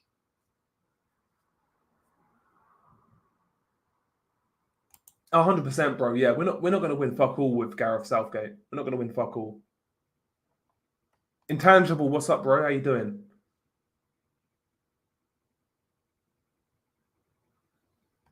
Yeah, this is the thing about fucking Gareth Southgate. He's going to pick a guy like Jordan Henderson, and he'll leave like Kobe Mainoo at home. It's a joke, honestly. This is the thing about England, though. We don't pick the technical ballers and technical players. We never have. We've never respected those sort of players. I'll be honest, this is going to be a controversial one for football fans out there. I'd start Cole Palmer over Bukayo Saka if I had to choose one. If I couldn't get both in the team, I would start Cole Palmer over Saka. Ignore output. And I think Palmer's been better on output anyway, but ignore output. Palmer is technically levels above Saka. Levels. It's not close. In terms of technical ability with a football, first touch, vision, etc.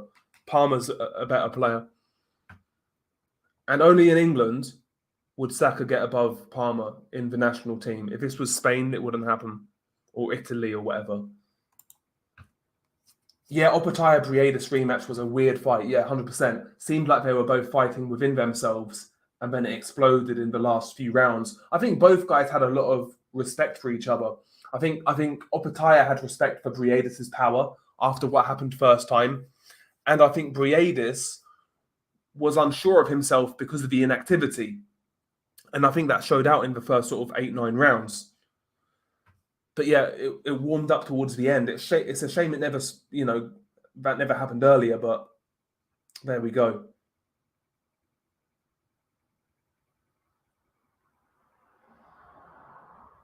Andy Ruiz would be a good retirement fight for Usyk, former unified champion and a big name that Usyk would outbox with ease. Yeah, I don't really want to see if Usyk sticks around.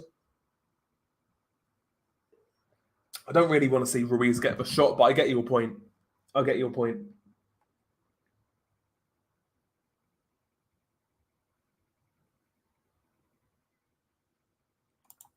Yeah, Don Charles is a weirdo, Pigeon. He's a strange guy. I like Opataya a lot, as you guys know, but looking at both fights, like Prime Briadis probably would have beat Opataya. But at the same time, like maybe Opataya is not at his best yet. Josh San Miguel, what's up? What's up? I smashed Evan Haney's mum. I was on steroids when I smashed base Chad Ryan Garcia. Yeah, Ryan Garcia is going full into the heel fucking mode, isn't he? Right? He's going full heel. If Fury had Osterine, he'd have beaten any man born from his mother. Yo, Duck, I'll be honest here. Jalalov's a weird one. So for me, I rate the guy's ability. Southpaw who moves well, great straight left, good distance control, etc. The guy's a great athlete. Very coordinated guy. I like him in terms of his talent. But I hate the fact that he's going to the Olympics again. Like, what's the point? What's the point? You're wasting time. You've won a gold medal. You're wasting time. What are you doing? You're 30 now. He should be concentrating on his pro career, as far as I'm concerned. I know the gold medals are a bigger thing in Central Asia and Eastern Europe. I get it, but come on, man. What's the point? If you're going to fight in the Olympics again, fair enough. Do your thing. Come back. I don't want to see these 8-rounders against bums. Fight someone good. Fight somebody we recognize. Fight Caballel. There you go. Caballel versus Jalalov in Saudi Arabia after the Olympics. Do something like that. I'm sick of fucking Jalalov fighting these absolute cream puffs. He's a gold medalist, for Christ's sake. I'm kind of sick of it. And also, I'm skeptical on his ability to take pressure in a long fight. Big up Bruce, man. OG, proper OG. If this guy talks about boxing, you listen. If Fury pushes back the rematch, Usyk should fight Parker, Wilder, or Zhang, and then retire and brag how he cleaned out the heavyweight division. I don't see why not, bro. And listen, I'm going to throw Caballel in there as well, Bruce. I'll throw Caballel in there. I wouldn't mind if he got a title shot.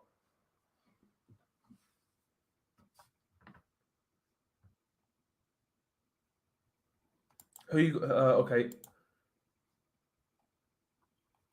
Oh, he's asking Nordic. Opataya versus Zerdo. Oh, I'd still take Opataya personally. I'd take Opataya. I rate Zerdo more than most, but I'll take Opataya over Zerdo. Oh, Nordic's got Zerdo. Interesting. I know Nordic's also high on Zerdo.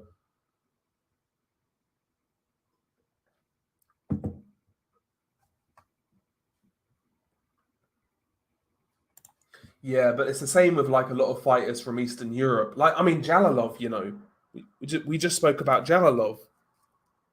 More than likely, this guy's going to waste his career in the amateurs. Unfortunately. Unless he comes out of this Olympics and really goes for it. Like, just really goes through the levels quickly.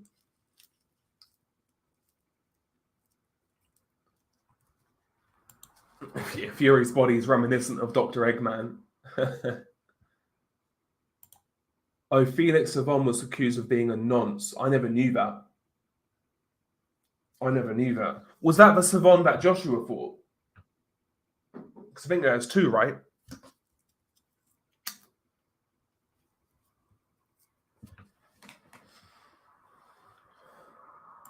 Yeah. I do think Cuban fighters now, though, are starting to understand the game, like the pro game as such.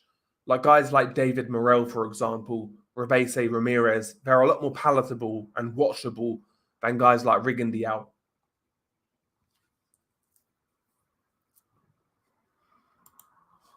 Yeah, I'd like to see that fight as well, Sven. There's a lot of good fights for Caballel. Thank you, Aaron. Big up to Aaron. Thank you very much. Thank you for the support, bro. Usyk was sparring Vladimir many years ago and was backing Vladimir up. Yeah, there was a lot of sparring stories about those two, but Johnny Nelson was saying that Usyk basically was told to stop sparring. That's what Johnny Nelson said. And this was a long time ago as well. It was prior to Usyk going to heavyweight, where Johnny Nelson mentioned this. He was saying that Usyk was basically told to stop sparring because I think, yeah,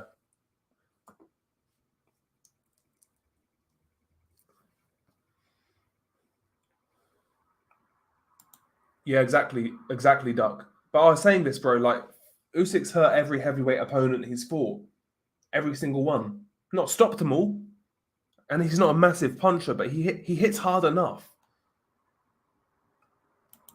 Best fighter we've seen since Roy Jones.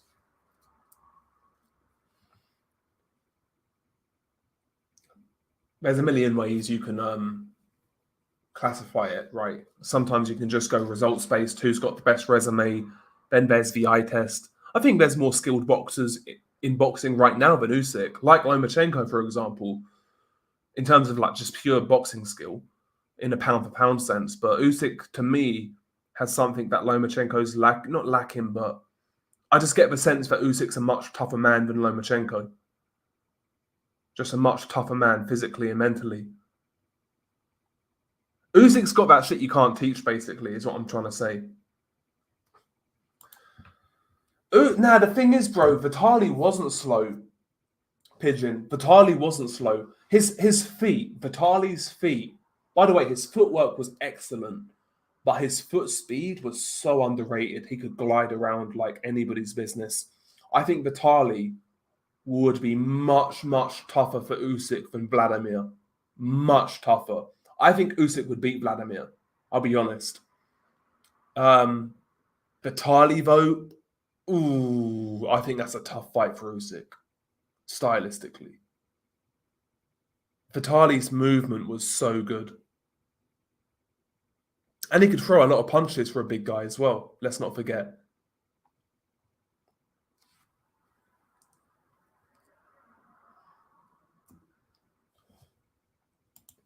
Hrgovic is easier stylistically for Usyk, in my opinion. Hrgovic fights tall, but not physically. He'd probably get walked down and peppered. Yeah, I think I agree, Intangible. I know what you're saying about Hrgovic. Yeah, he never imposes himself on a fight. You know, when he stepped up to, like, even against Dempsey McKean, he's never really imposed himself on a fight.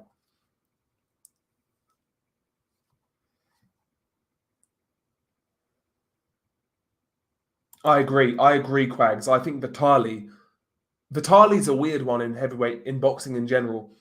He's one of those fighters whose resume is kind of pants, but you look at him fight, his skill set was so good for a big man.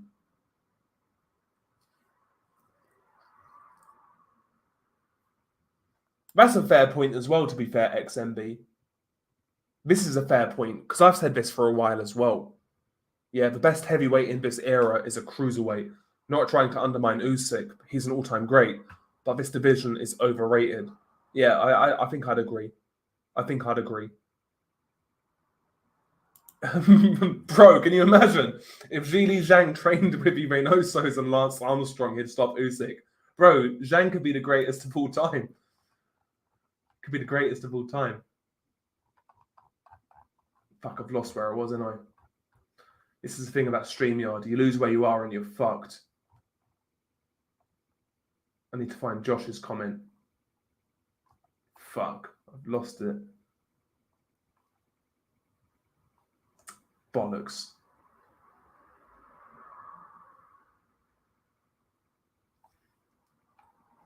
I've lost Josh's comment. No, it's not Joshua, Boxing Fanatic. It's not Joshua. Apparently, it's going to be Dubois and Hrgovic for the vacant IBF.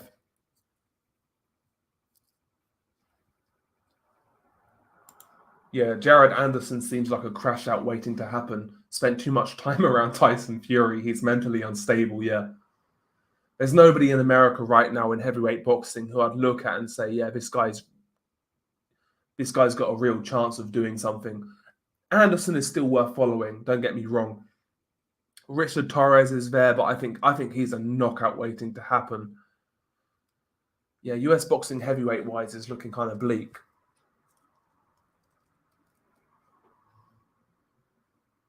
I agree, Duck. Yeah. Because I don't think Hrgovic isn't going to go anywhere after a few rounds. And yeah, Dubois is going to have to work hard.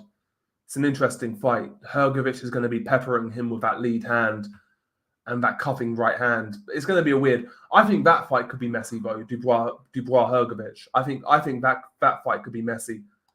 We'll see. No, but I heard it was a good fight, Duck. Brian Norman versus Santillan. Yeah, Norman's about to be elevated to full WBO champion when Crawford vacates.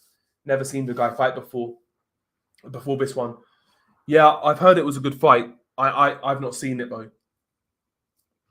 Welterweight's turning into a bit of a barren division. Spencer's gone, Crawford's gone, Pacquiao retired, Danny Garcia's no longer there, Furman's no longer there.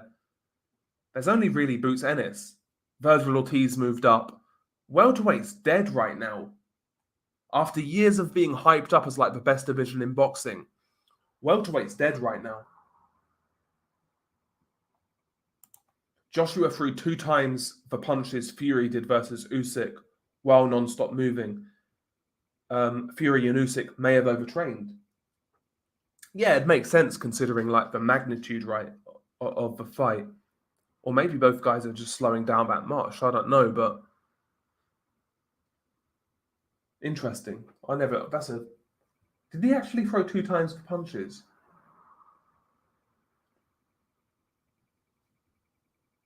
Interesting.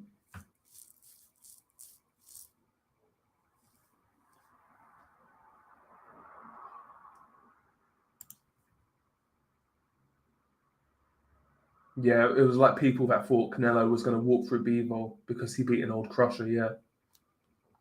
Well, he beat an old crusher, yeah. Yeah, that was a good performance by Zurdo Ramirez against Gulamarian, who's not a bad fighter. It's crazy how Zurdo even made 168 when you look at him. He's fucking massive. He's fucking massive.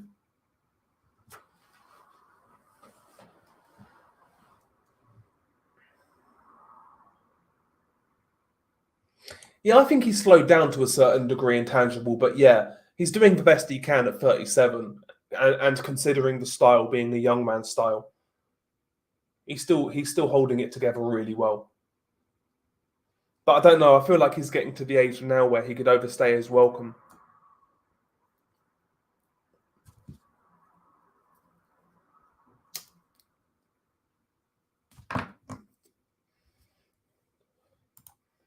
With the Saudis in charge, he won't have his brick gloves, dehydration clauses, and drug draining as he does in Nebraska. You're talking about Terence Crawford. Yeah, now that's going to be interesting. So this whole Saudi boxing experiment, the fights in Saudi to me have been pretty fucking good. I feel like all the fights in Saudi Arabia have been on the level, to be honest. Is that going to be the case when they go to America? That's going to be interesting to me. That's going to be interesting. Because I'm kind of intrigued about Crawford versus Madrimov. By the way, that card is fucking amazing. That American card. What is it? Let's have a look. Okay, let's look at this card. August the 3rd. Madrimov versus Crawford at 54. Virgil Ortiz versus Tim Tszyu. Andy Ruiz versus Jarrell Miller. Isaac Cruz versus Jose Valenzuela. Morel versus Hot Rod Kaladzic. It's a decent card. It's a decent card. Looking forward to that. For me, though, I'm not going to lie. Fucking Tim Tszyu versus Virgil Ortiz. That's the main event to me. I'm not even sure how that... I've got no idea how I feel about that fight. Virgil Ortiz, Tim Tszyu. That's an amazing fight.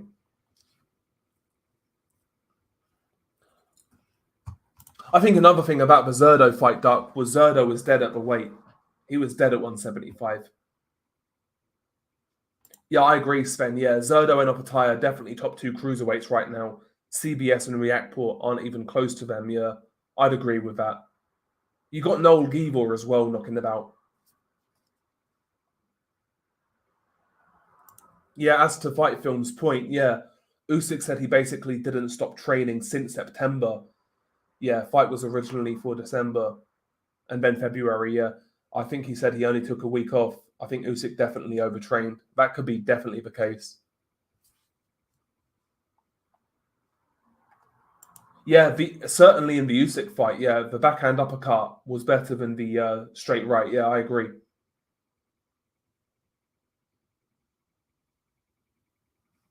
I agree, Pigeon. So what we saw of Briedis on Saturday night, maybe any other cruiserweight, probably get outpointed by Zerdo, but any other cruiserweight, I think Briedis would still beat them. Pigeon, I agree. Yeah, so that's what I said in my post fight doc. So to me, Briedis looked good, but he looked very rusty for like the first 8 rounds. Like you could tell he wasn't quite sure of himself, but as the fight went on, you could see vintage Briedis start to like creep in, and he showed me that maybe he's got a year left, maybe one more run. Yo, Cruiserweight 2017-2018 was arguably the strongest division in boxing in terms of like competitiveness. It was arguably the strongest division in boxing. Certainly top three divisions. People have always slept on Cruiserweight though. In the last sort of 10, 15 years, it's delivered some amazing fights. Like all the Super Series fights. Cunningham versus Wolodarczyk. Guillermo Jones versus Denis Lebedev. Lebedev versus Huck. You had those crazy Enzo Macronelli fights. David Hay versus Jean-Marc Mormec. There's been some crazy fights at Cruiserweight. There were some Rakhim Shakayev fights back in the day that were amazing. Cruiserweight's delivered some amazing fights in the last sort of 15 years or so, like amazing fights. But that division always gets shit on. Always gets shit on.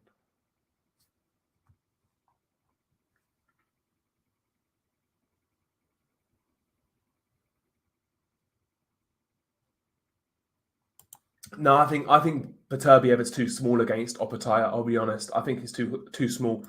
Yeah, Caballero is definitely a dark horse, bro. He's come on really well, man. He's come on really well since he had this Saudi Arabia investment, or like these chances he's had. He's made the most of them. He's realized that he's had to change his style up because, like I said, back in the day, he was more of a boxer type. If you recall when he fought Chisora, he was boxing and moving. And if you watch his fights, like just after that, like fights against like Kevin Johnson, a shot journeyman, he was safety first, he was boxing. He wasn't all that impressive, but since he's had this Saudi call, he's changed his style. He's a lot more aggressive now. So I kind of respect that. I respect that. I like Caballero. Probably the most prominent fighter in Germany right now, Caballero. Yeah, to be honest, Fury tried to steal rounds against Wilder and Klitschko too, just landing a few more love taps and taking minimal risks. Yeah, yeah, I think the CBS Reactpool winner gets unstuck by the other contenders. Yeah, yeah, Gadzi Magomedov and Kukumbayev are the danger men at 200 if they decide to move on from the amateurs properly. Yeah, Kukumbayev, I'm not too sure on Colin. Kukumbayev, he's coming out of a Kazakh's system, right? I've seen because he had a few pro fights. I like him, very good mover, very fluid, etc. But the only thing with him, there's some of these amateurs that turn over, and you look at them and you feel like maybe they could be susceptible to a bit of roughhousing, to a bit of pressure. Kunkumbayev kind of has that vibe to me. He has that kind of vibe to me, but I'm not sure. I'm not sure.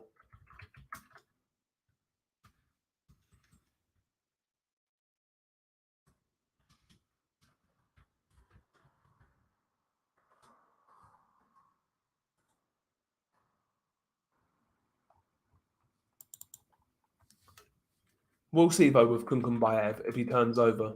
Well, he has turned pro technically, but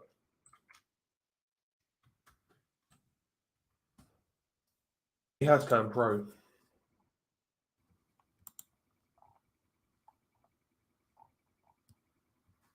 But there's also the other, Muslim, Gadzi Magmedov, yeah. I'd put more stock in him personally than Kunkumbayev. Because he's not even that old either. I think Gadzi Magmedov is like 26 maybe. He's not that old.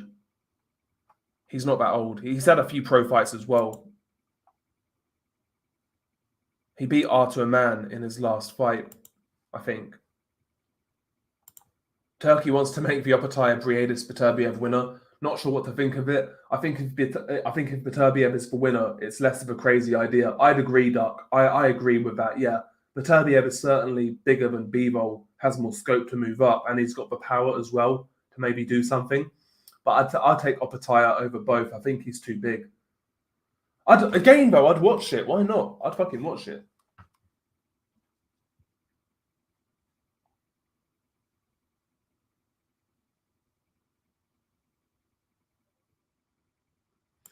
Yeah, that's true, Duck, in regards to football. Yeah, that is true. Yeah. You shouldn't forget experience relating to international football tournaments, though. Coaches usually go for safety and experience. Starting new stars is a risk. You don't know if they can handle it. Yeah. I'm in the mindset, though, if they're good enough, they're ready kind of thing. Thing is with Palmer, if he plays down the middle and always has, Saka is fixed on the right, so I'm not sure it would be between them two. Yeah, I guess that's the case. But where are you going to play Bellingham? You play right as the holding midfielder, but I'd rather play Bellingham and like maybe, I don't know, maybe you'd play Bellingham as like a 10, like a shadow striker. So if you're going to play somebody centrally, like a little bit higher up, you may prefer Bellingham. I don't know. It's a weird one. We got options. We got options, but I don't trust the manager. That's my issue.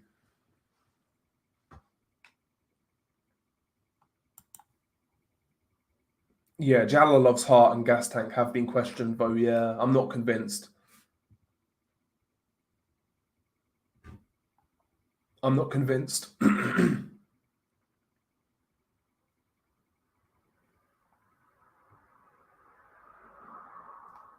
Jalalov's doing what he did in the amateurs, waiting for all the good guys to leave.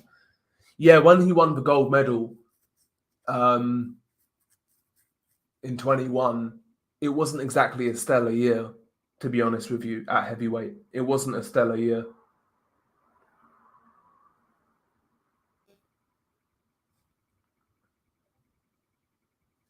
Yeah, and Madrimov's got a style in which Crawford's not really seen before. Madrimov can be very creative. He's athletically gifted. He can throw from crazy angles. He's a bit of a live wire, Madrimov. That could result in the opposite, though. He could get fucking clipped early by taking a silly risk. But I don't know, man. I'm looking forward to that fight. I'm looking forward to it. Opataya versus Zorro too. Yeah, Erazlandi Savon. Apparently the guy's a nonce. Oh, the classic Savon. Okay, so apparently that guy's a nonce. I'm going to Google this. Erazlandi Savon. I type in. Hang on.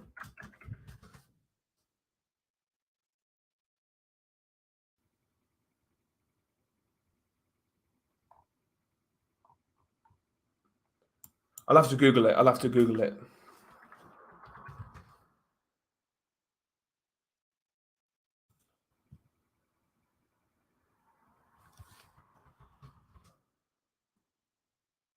Okay, so I've seen a few Reddit posts calling him a nonce as well. So there you go.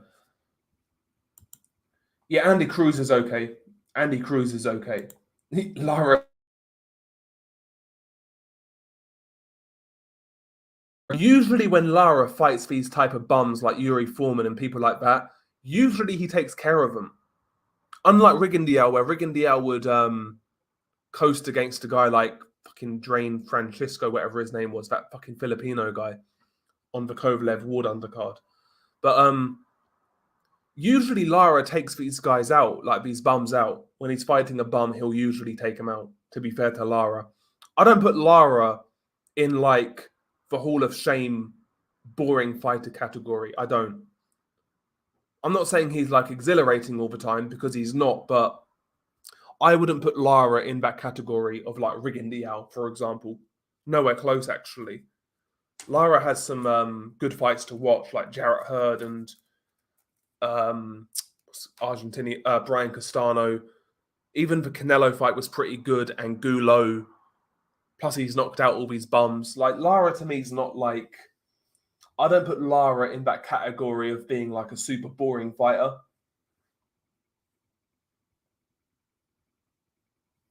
Yeah, in other countries, Nordic, like certain like former like Soviet countries and even European countries, a lot of these amateurs get paid very well by the state. They get looked after as well once it's all said and done.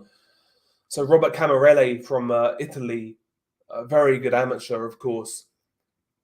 He could have turned pro, obviously, like all these medals, etc. But he was looked after by the Italian government. He was, given like a high-ranking job in police after his career ended. So many of these countries, the amateur scene is worth sticking around. It's worth staying there because you're going to get looked after. And I assume that's the same with places like Kazakhstan, Uzbekistan, and places like that. I'm assuming it's the same.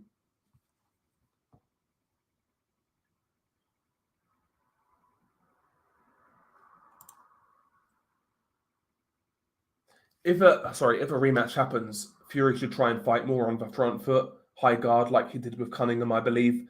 Needs to capitalize on when he hurts Usyk as well. Easier said than done. Yeah, 100%.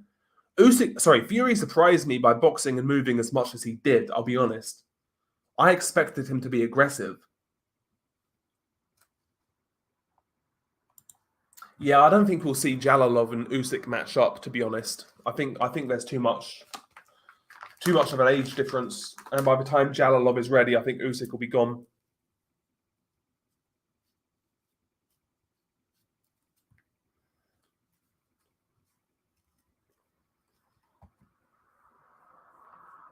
Big up Apology. Salute to Apology, man. Salute. Have a good one, man. Hopefully you're doing well. Yeah, in Cuba they get paid good enough to not leave the country and live a good life. I don't know about other places. Yeah, in Cuba they get treated pretty well in comparison to the average person. They get treated pretty well. You know, like I read that in Cuba, like the Cuban boxers get like like solid 3 meals a day and shit, and most people don't get that.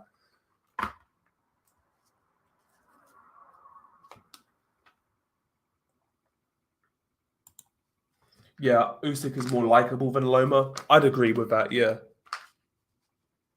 I don't think Lomachenko's done a great job at conveying his personality necessarily. Usyk has. I don't know why that is because their English is pretty broken. In fact, I'd say Lomachenko's English is better than Usyk's, but for whatever reason, Usyk's managed to convey a personality that a lot of people like. Like I was saying earlier, like people don't realize that Usyk is pretty popular in the UK. Certainly among boxing fans, he's very popular. Oh no, 100%, 100% intangible. Yeah, in a pound for pound sense, no doubt.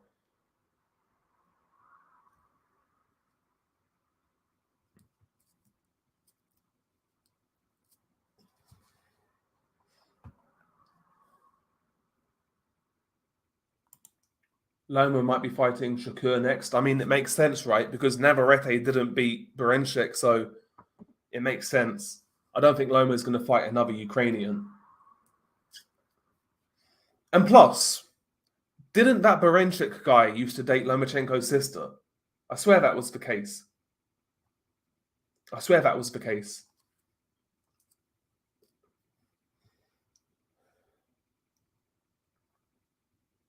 Yeah, bro. Yeah, Richard Torres needs to fight somebody good. Yeah, 100%.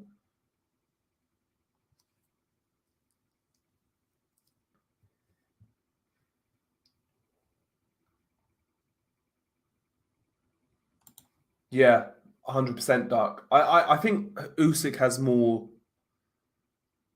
overall awareness, in ring awareness than Lomachenko. And again, I think Usyk's harder to be discouraged mentally. Zhang versus Valuev, I'd watch it, bro. I'd fucking watch it. It'd be fucking hilarious. That Zhang would win, but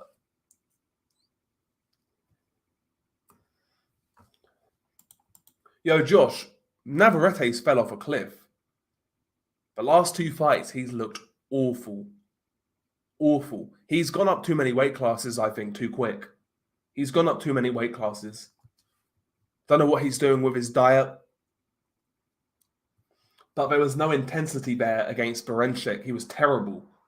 He was awful. It was such a bad fight as well, like you said. Awful fight.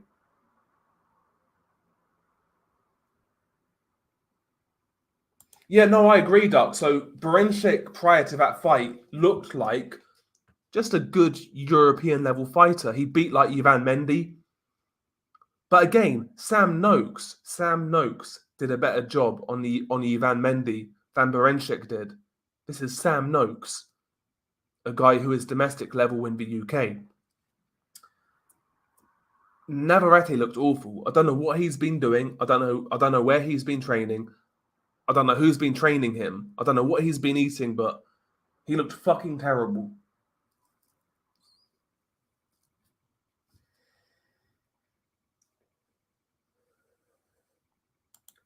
He's probably going to get stripped in the next couple of weeks. Apology.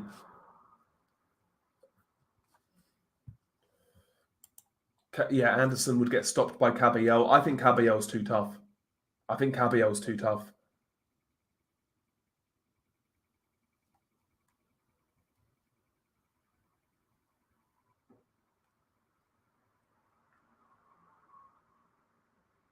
That's a good point, Joe Biscuit. Yeah, I disagree with a cruiserweight of this era being the best heavyweight. Usyk is just as big as Foreman, who was a giant in Ali's era. It's more of the cruiserweight is the old heavyweight division, while heavyweight is a new division. Yeah, you can look at it like that. Ian Ward, long time no see, bro. Hopefully you're well. I think surely I don't see where the future is for Gassiev. I'll be honest. I don't see where the future is for him after that Wallin fight, because if you're anything, you're going to beat Wallin. I'm not being funny. Wallin's not that good. Gassiev's been a massive disappointment to me. Massive.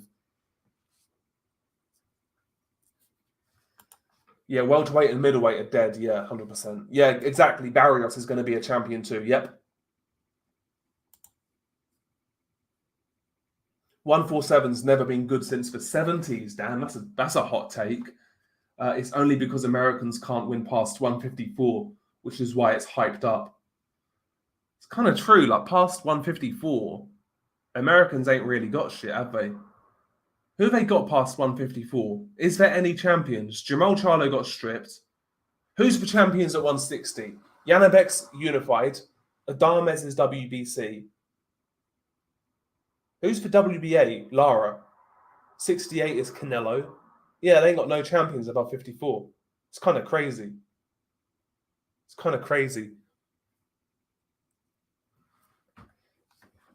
Happy New Year, bro. Light free. Happy New Year.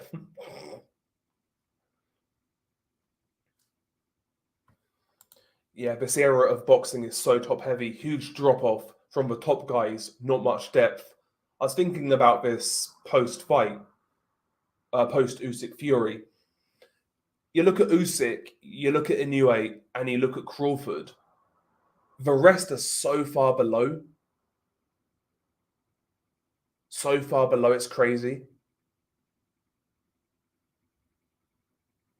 Like the top three is what it is. No matter, people are going to have their opinions, but the top three is the top three. It's so fucking like clear to me. So clear.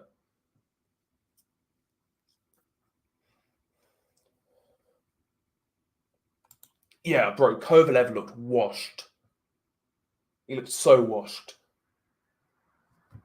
And that guy, the guy who beat him is just a tough, strong guy. He's not great. He'll get fucking mashed up at cruiserweight.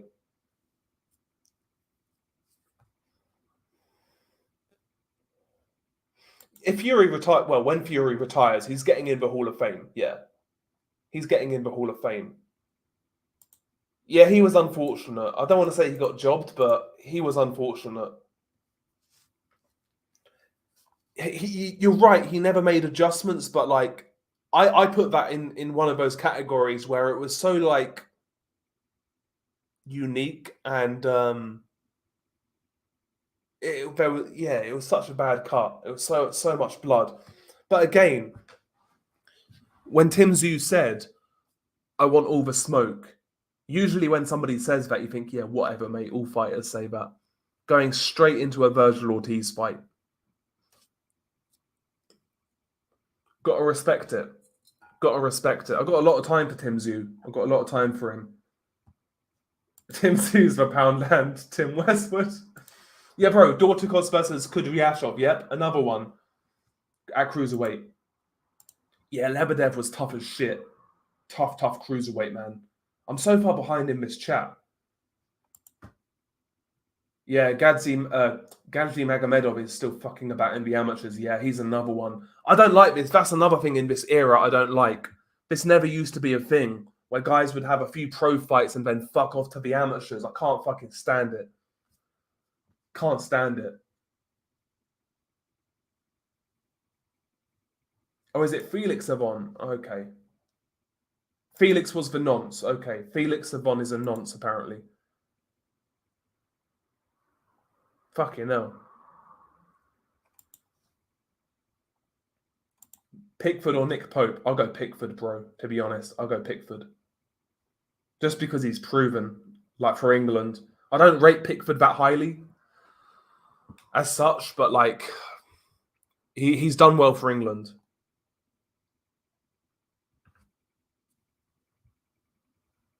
Yeah, Briedis got fucked in that fight with Glowacki got fucked in that fight with Briedis. Briedis was a dirty cop in that Glowacki fight. Yeah, he was. Man fucking hit him with a 360 elbow, John Jones shit. Like crazy. Oh shit, you're a Leeds fan, Saint. You're playing Southampton. See, I don't like Leeds because they're Leeds. And I'm a United fan. However, I will say, I think Leeds being in the Premier League is better than Southampton. Southampton, to me, are a nothing club.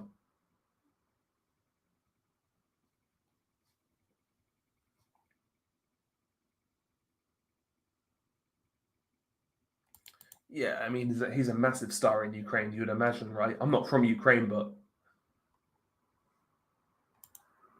Yeah, I just felt Navarrete would outpoint him pretty comfortably. Okay, so yeah, Baranchik was with Loma's sister. Loma should beat his ass for hitting that fine piece of ass. That rhymed. That rhymed. Yeah, I don't think they'll fight each other.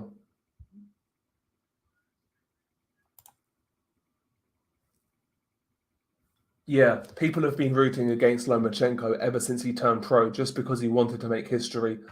I don't like how Lomachenko has been treated in the pros.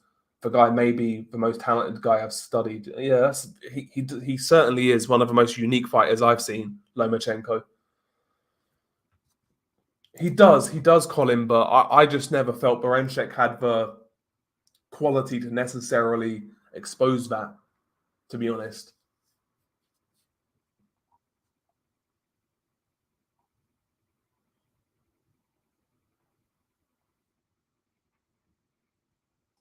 You got no fans? What's up, bro? How you doing? Yeah, Jimmy Barbecue Cherizier from Haiti, yeah. It's a cool nickname, isn't it? Barbecue. Yeah, but by the way, Kakashi against Joe Cordina, because of like the main event, that's being totally overshadowed. But bro, Kakashi versus Cordina, that was a hell of a fight, can I just say?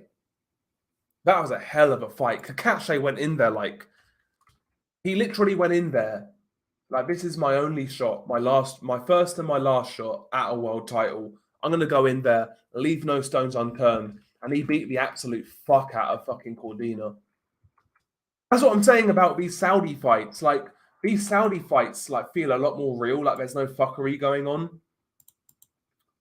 Like Kakashi went in there and blew him away, man. Yeah, he's got Eduardo Nunes right in his next fight. Yeah, Nunes looks good, man. Nunes looks good. The only thing with Nunes, he's fought fucking only in Mexico.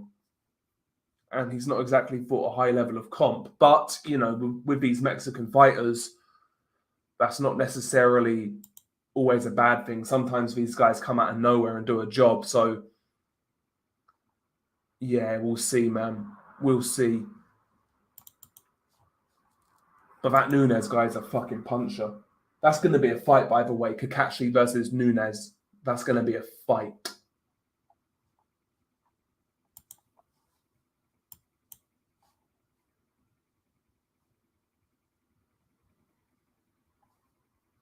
Yeah, Lennox didn't fight any southpaws of his era. Chris Bird, Corey Sanders, Michael Mora. I think he knew southpaws would give him all he could handle, yeah. There's that as well, yeah. He didn't fight southpaws. I guess the main one was Chris Bird, though, to be honest. I think that was the main one. El Cuatro, what's up, bro? Prickford is the name. Yeah, I got Leeds as well, bro. I got Leeds.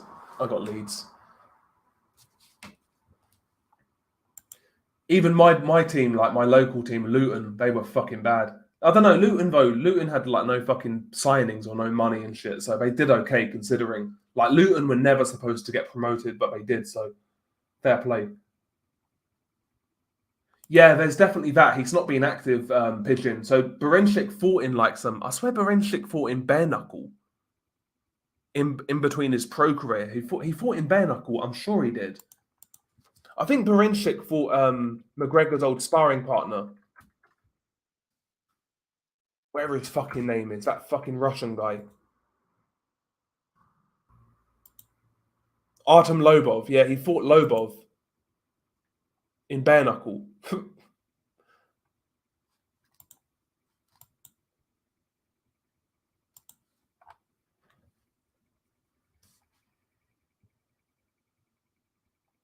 Yeah, but he recovered pretty well, man. He recovered pretty well. It's what we should really see. Like, a lot of refs would have stopped that fight, but, you know, he was given every chance, and that's what I want to see, man. And Espinoza is such a big dude. Such a big dude for that weight class. It's crazy. He's like 6 foot, you know, Espinoza. At featherweight. That's crazy.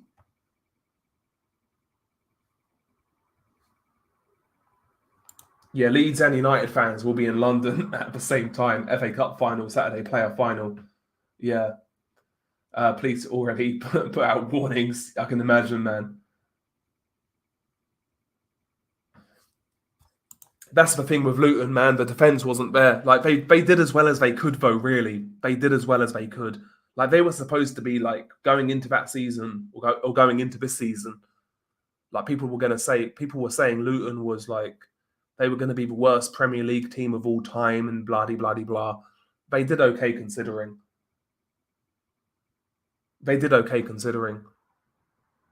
And it brought some money to the town. It brought some attention to the town. Listen, I spent a lot of time in Luton growing up, and it's not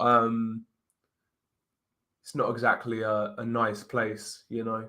It's gone downhill. So Premier League football being there for a year definitely helped a lot of people out.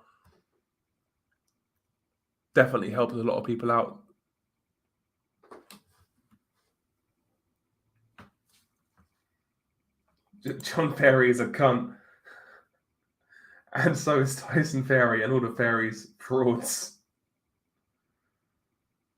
Yeah, Luton Town never really got fucking destroyed at home, apart from like the FA Cup against Man City. But in the league, they never really got destroyed at home. And there was a couple of results where they like lost goals in the last minute. Where if they got those wins, they'd have stayed up.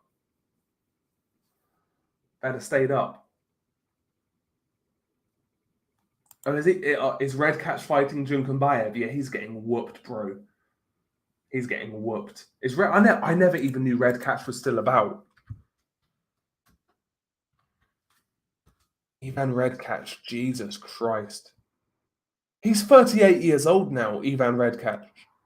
Jesus.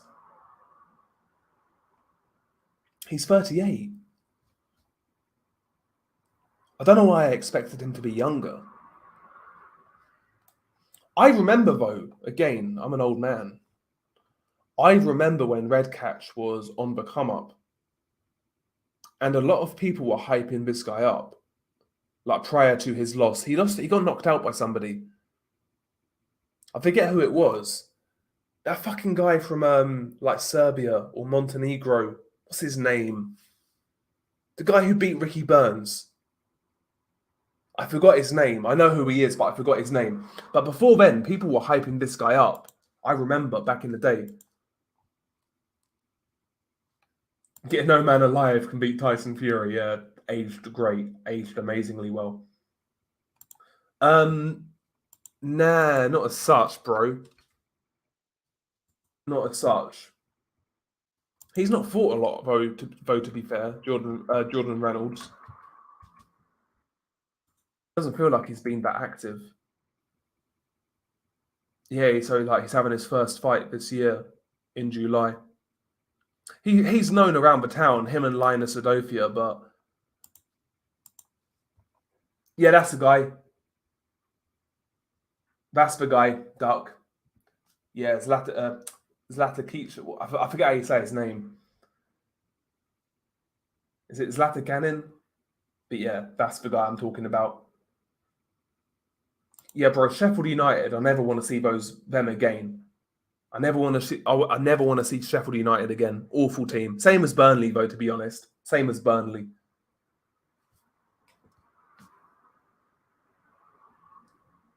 I miss the personality of Terry Flanagan. Yeah, I do remember. Yeah, less charisma than Scott Quigg. I wouldn't go that far. Yeah, that's true. There are. This is the thing with like a lot of Eastern European fighters. There are a section of fans who like hype up these guys like way too much, or certain guys. Like one, trying to think of one that I never understood. I'll try and think of one.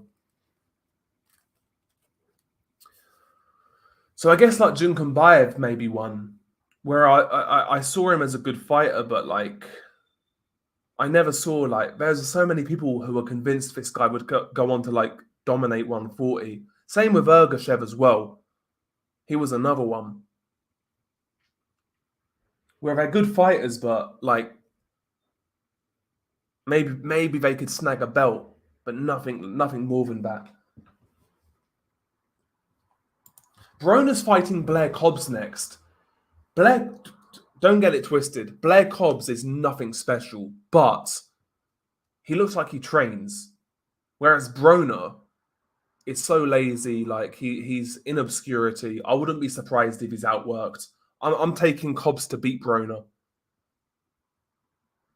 I'm taking Cobbs to Blair Cobbs is going to beat Broner, in my opinion. I'm going to get a Stella. 1 second.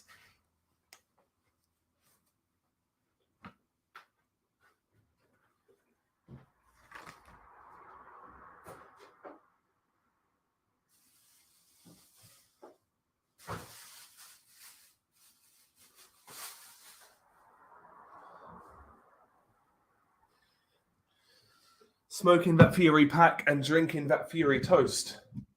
There we go. Yeah, Ergashev was. He was bad against Matthias. Apparently, though, he was stabbed before that fight. Both Pigeon. So I think he makes some good points in regards to like breaking down fights, but the way he talks to me is cringe.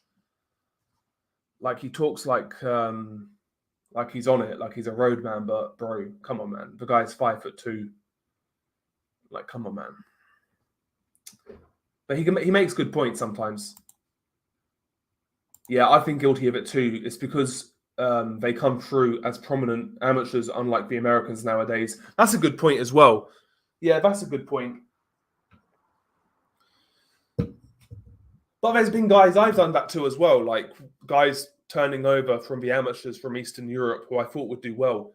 One was a guy called, there was a light heavyweight, turned pro a similar time to Beterbiev. Mekonstev from Russia, if you guys remember him. I expected big things from him, but he was terrible. I think it was Igor Mekonstev. This was a long time ago now, but he drew with Alexander Johnson, who Beterbiev fucking knocked out brutally. Yeah, Mekonstev. Yeah, that's a guy. Yeah, because I think he won a gold, right, or a silver in the Olympics. Pretty certain.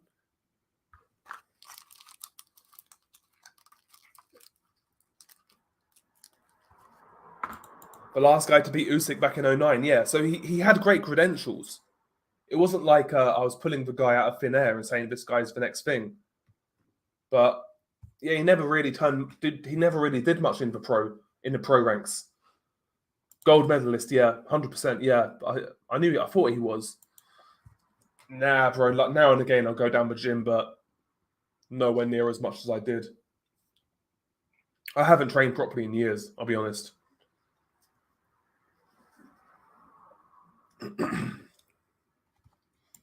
Yeah, because Sonny Edwards, you listen to him speak candidly. He's not like a dumb guy. He can articulate himself quite well, but I don't know. I think you're right. I think he's just got small man syndrome, to be honest.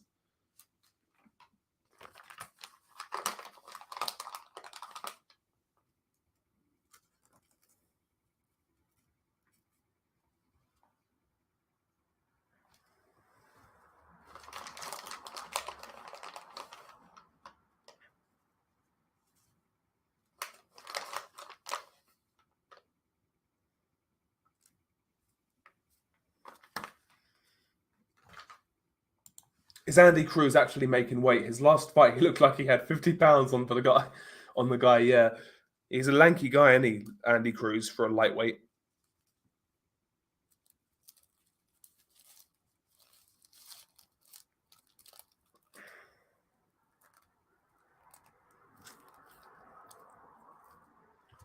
Yeah, it's mad. Like Sean Porter fought Usyk. That is crazy to think about. And Sean Porter beat Usyk. I'd love to see footage of that fight. I'll be honest. I'd love to see it. I don't know if it's out there. Pigeon, you should start videos again. I'll be honest, Pigeon, when you terrorized like so many fucking channels, I'm not gonna lie, it was funny. It was low-key funny as fuck.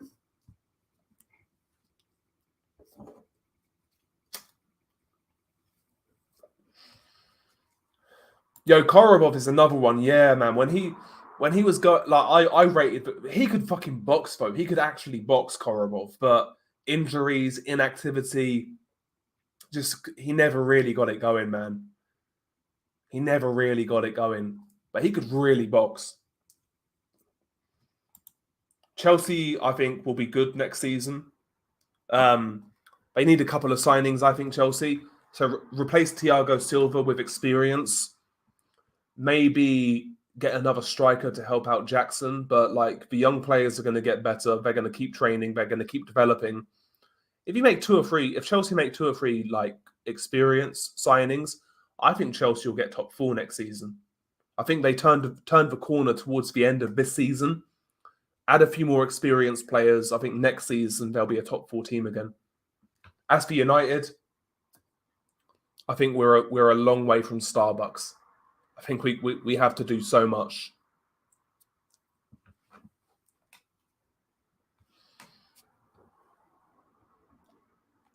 Usyk's not the legit champion until he beats Porter. Yeah, it's kind of crazy. If I was Porter, I'd be living on that right now. Did you know I beat this guy?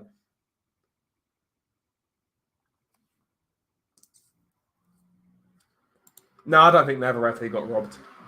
I don't think he got robbed. Kind of got out hustled, I guess. No, I don't think the Frank Sanchez fight was a fix. I will say though, it looked like Frank Sanchez may have been injured. He was moving weird. His lateral movement was so poor, and that's one thing Sanchez does relatively well.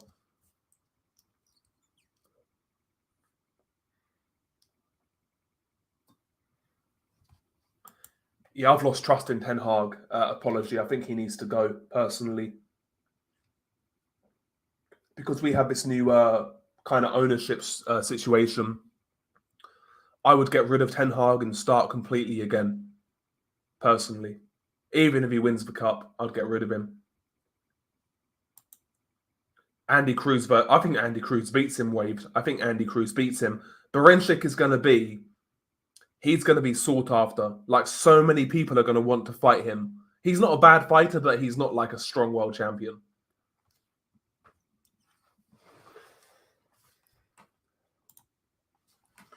Do you always go for the big women at the start of a night, or just at 3 a.m. with the stragglers? I don't know where this fucking came from. I really don't. I don't know where this came from, that I like fat women. But listen, I mean, desperate times. We've all been in places where we shouldn't be. You know, we've all had those regrettable like moments.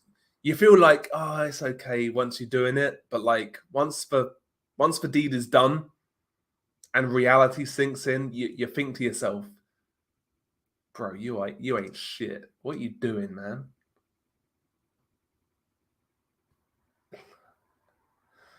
I think it might have came from Unrivaled, Kirsten. It may have came from Unrivaled. I do miss Unrivaled, but I can't lie. It was a good crack.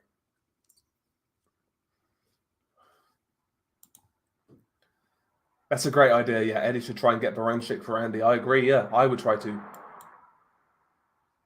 No, I've not. I had his number for the longest time, but I fucked my phone up basically and I lost it. Long story short. Apparently, Fisher is fighting Babic. I'll watch that.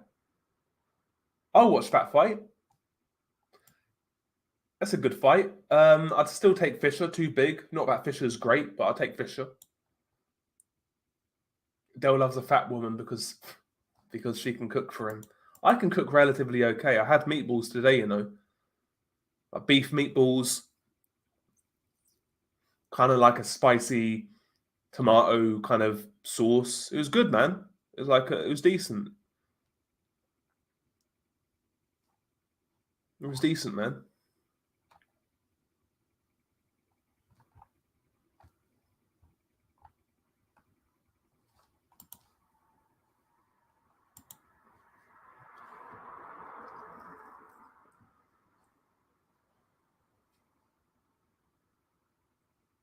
I don't think so these days, Anid. I don't think so.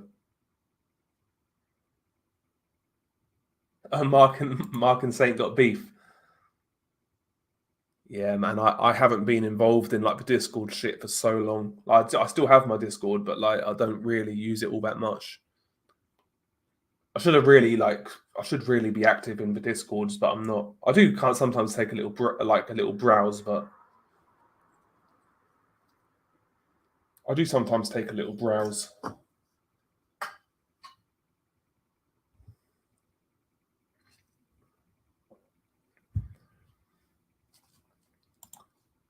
Desperado, yeah, I like Desperado, Pigeon. The only thing with Desperado, so I'll drink it on a night out, I'll have a couple, I really enjoy it, and then all of a sudden I'll start to get sick of it.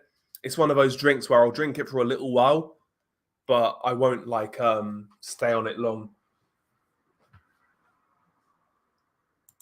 Well, there's that as well. Cushion for the pushing and all that.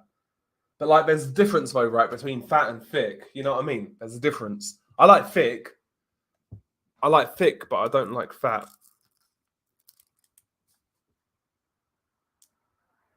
Oh, she actually did. Okay, so there's beef between Mark and Saint. Yeah, I'm not privy to it. I'm not sure what goes on. I'm assuming that shit goes down in Discord.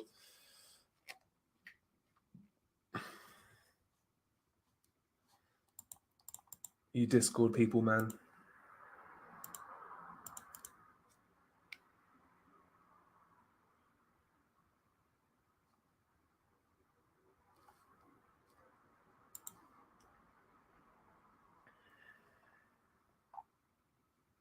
But yeah, I haven't heard from Mark in. Oh, want to say a good 2 years, maybe. 18 months, 2 years.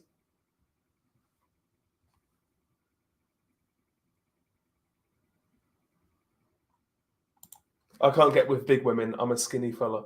So am I, bro. I'm a slim guy. I don't even get with big women, though. That's the thing. Thick is fine.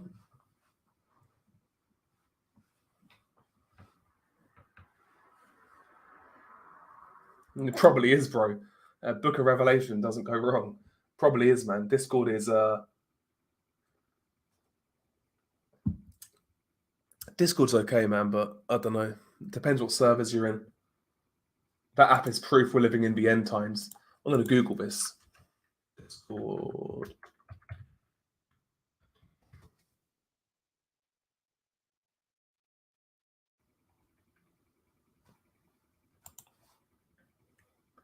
Big boned. Bro, come on, Mad Chad. Come on. Get out of here, man. Get out of here, man. I know I'm like Alexander Usyk and I can like hold my own with my stamina and shit with like, but come on.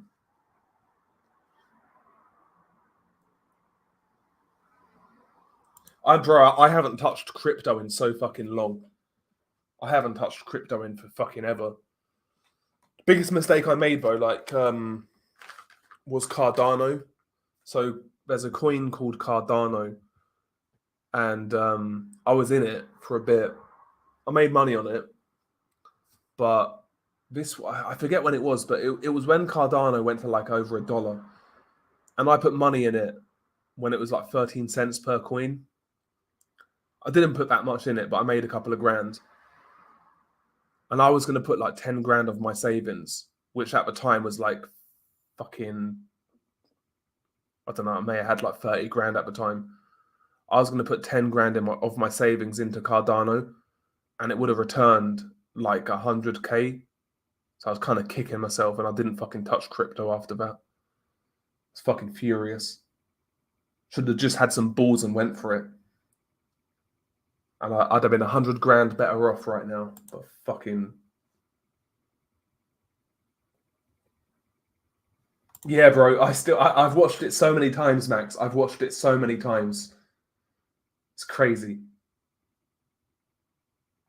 You fucking freak duck. I know what you're talking about as well. I know what you're talking about.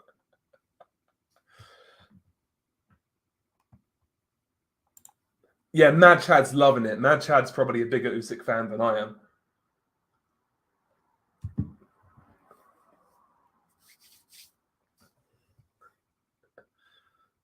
But yeah, we had some good times on here, man. Like back in the day when we did like interactive panels, you know, when like people would jump on and shit. We had some good times.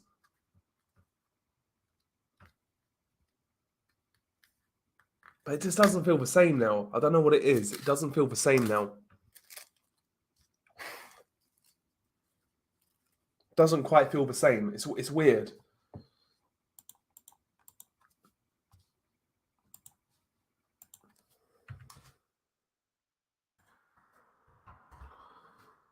Like I have thought about trying to like, I don't know, probably being a bit more sociable on this whole boxing shit. But at the same time,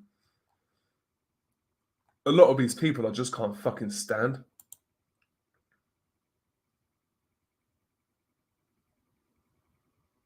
So it's like, I don't know. Do I really want to do that? My biggest issue as well with people online is people don't know how to talk. They got no manners. So like the whole boxing debate thing is cringe to me. Because it's not even like, it's just that it's the fact that nobody can like wait their turn and shit. I just don't like that shit. I don't like being interrupted. And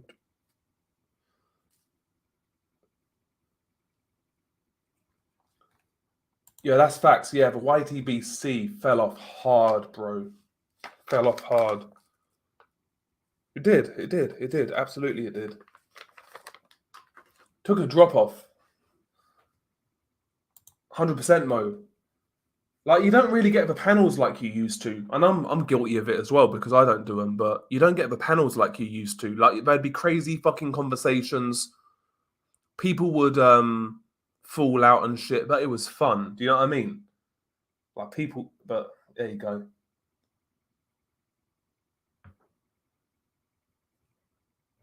Yeah, but these shows just don't seem to have like the same magic that they used to, man. Like I still watch BDA, but like even BDA, like in 2018, 2019 times they were so fucking good. They're still good now. They're still good now, but I don't know. It was just more unfiltered back then. It seemed like everything was more unfiltered back then. I've kind of gone into like recluse mode and I don't talk to anybody. I know Mad Chad's done a lot of like panels and whatnot.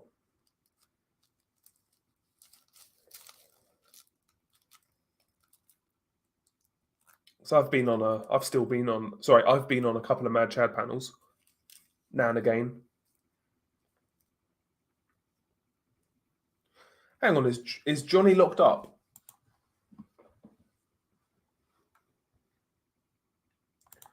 Oh shit, Kirsten, I've got a similar story. I got told to invest in Ethereum when it was $13 a coin. I was going to invest 5K, and then I had that money stolen. Jesus Christ! I swear Ethereum's like over $1,000 now, isn't it? $2,782. Sorry, £2,782 right now. That's crazy.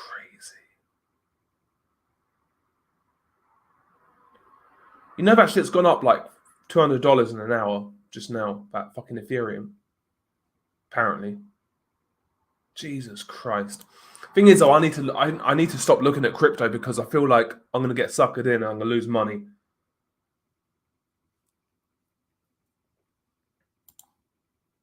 Oh shit. Bro, the old BDA streams of like Precise, Stu, Gonzalo, Recognize, Jimmy,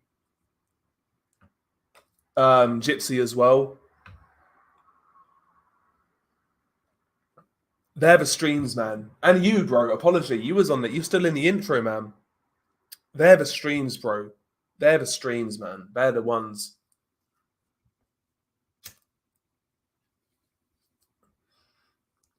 They're the streams, man. Such a good channel.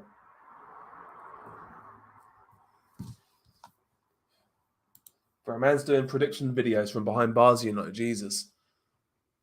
Fair enough. Fair play. Fair play with the dedication, I guess.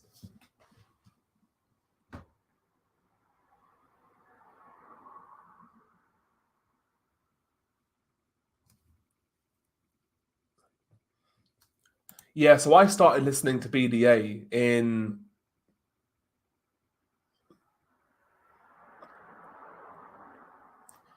I can tell you exactly when.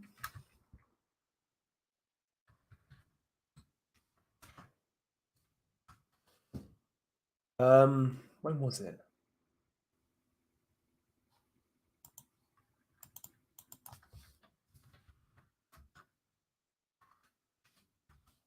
I want to say back end of probably summer 2017.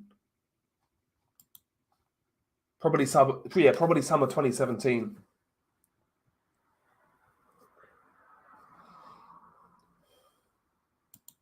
Yeah, Stuart Little like comes out now and again. He'll come back now and again. I always liked Stuart Little, but because he kind of rattled people, which I kind of liked. But yeah, Stu versus Precise, yeah, bro, that was fucking really good shit because they got the balance right where it was like entertaining, but also like people would drop gems and shit, and like you'd learn a few things.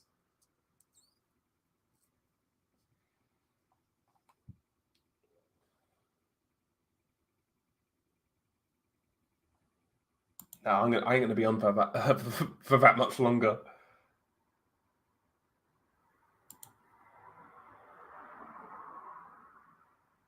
Yeah, you need to start uploading again, Pigeon, bro. You need to start uploading again. Start causing chaos again. The thing is, though, you can't really cause chaos now, Pigeon, because like back when you was like really in your prime, there was all of these communities that you could like kind of like get yourself into, kind of thing. You'd kind of like get yourself in and you'd cause chaos. You can't really do that now.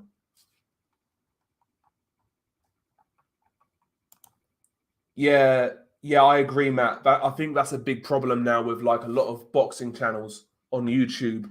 I think a lot of boxing channels now try to, like you say, try to come across very professional. They try to get a TV gig, basically. Yeah, I totally agree. Yeah, I don't block people like on my channel. They can really say what they want unless you're like spamming and shit and all that crap, or you're being like, or you're giving me no choice. Like I'll let most shit go on this channel. Same with the other one as well.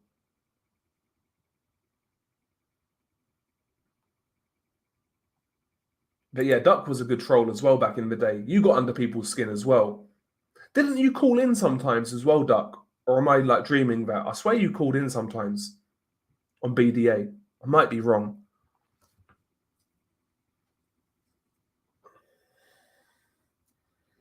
I swear you called in sometimes. Pigeon's first appearance was on Johnny's channel. He was half naked under a duvet making jokes. They making dick jokes. It sounds like Pigeon, bro.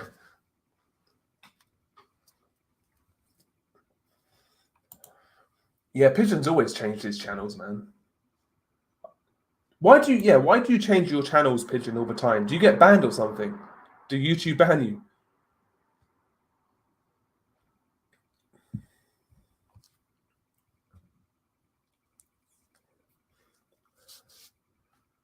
But now Pigeon in his prime rattled so many people. Like maybe what was it, like 3 years ago, maybe like 2020 time-ish.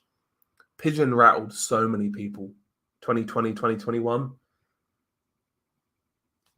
You get bans. Jesus Christ.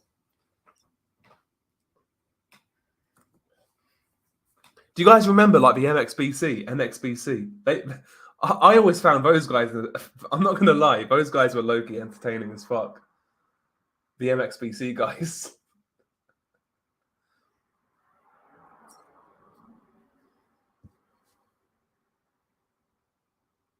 Okay, so you did call in. Okay.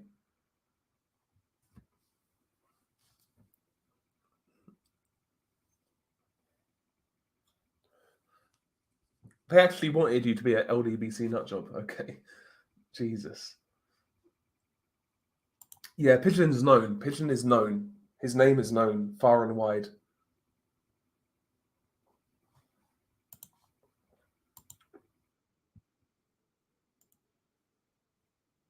Yeah, Craig's always.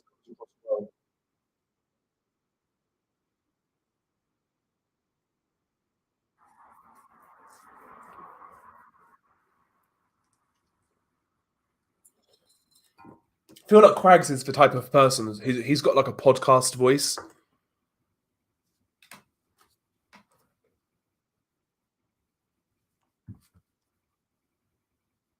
Because I feel like he's one of those people. Probably his interests. Well, I know they are, but they go beyond boxing. I feel like he'd be a good podcast kind of host. Bro, the MXBC were ruthless back in the day, man.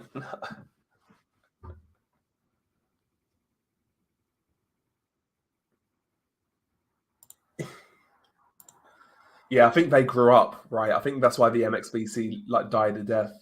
I think they grew up, I guess, but they were fun while they lasted. They were fun while they lasted. No, I've just googled it now.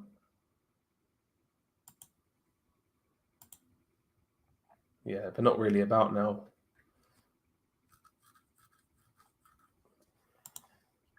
I don't think anyway. Yeah, El Jefe, that was it. Yeah, El Jefe, yeah. He was fucking such a good troll. Like, he was such like I don't know. You can just imagine him sitting there with like a shit-eating grin, like while he's trolling people. He used to rattle people so well. I remember when he rattled that fucking boxing librarian guy.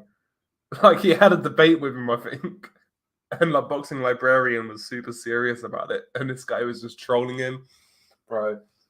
El Jefe was a fucking was the goat.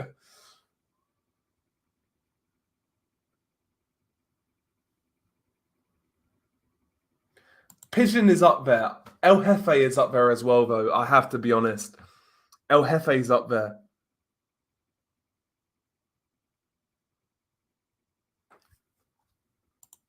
I don't even know if he did, you know. I watch BDA like intermittently, like when I've got time. But yeah, El Jefe was like a fucking OG troll. Oh, fucking OG troll. Proper good troll. Because like there's trolling, like there's just talking shit and there's trolling, like there's a big difference. Like for me, trolling is about the effect that you generate, like the effect that you reciprocate from the person you're trolling. And if you're a good troll, you reciprocate those emotions and reactions. And El Jefe was very good at that. Like he could make people mad. Yeah, El Jefe, bruh. No. This is still troll boxing librarian. Bro. He needs to touch grass, innit? Let's be real. That guy. Jesus.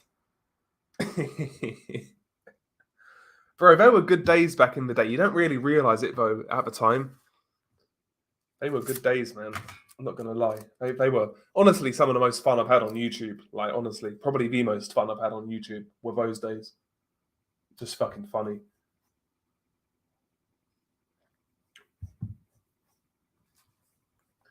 Yeah, people talked a lot of shit about him, though, so I'm assuming that's not true. I hope it's not true.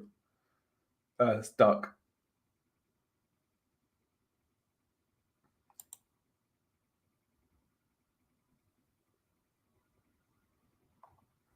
Yeah. I don't even know, like, the new channels now, Mo. I don't really know the new channels now. Like, I've not really discovered any new channels in recent times. I don't really look for them now. I think there is a space for, like, boxing. I'll tell you what I think there's a space for in boxing media or boxing YouTube. You know, like, I'm not sure if any of you guys are, like, MMA fans, but, like, MMA Guru, who's got a YouTube channel, he's knowledgeable about MMA, but he's also a troll. So he can do like articulate breakdowns, but he can also do troll videos. I think boxing needs that sort of content creator where like they can do both. So they can do the technical stuff, they know about the sport, but they can also troll. Like he did a video about John Jones recently, calling him gay, basically, and he got John Jones' attention. And I think the boxing landscape needs that sort of content creator, like the troll, like the knowledgeable troll, or just somebody who's gonna just come at it with a different angle.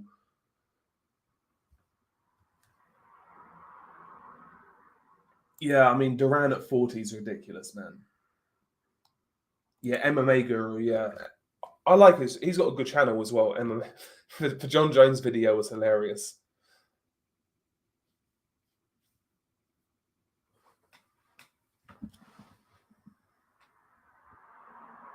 That's the in all seriousness. Ignore what I think about the guy personally, but like numbers have to have context behind them, and that's the thing about being a boxing historian. Like, not trying to be insulting, but any Rain Man could compile numbers like that and study a topic for long enough to where they become somewhat knowledgeable about it.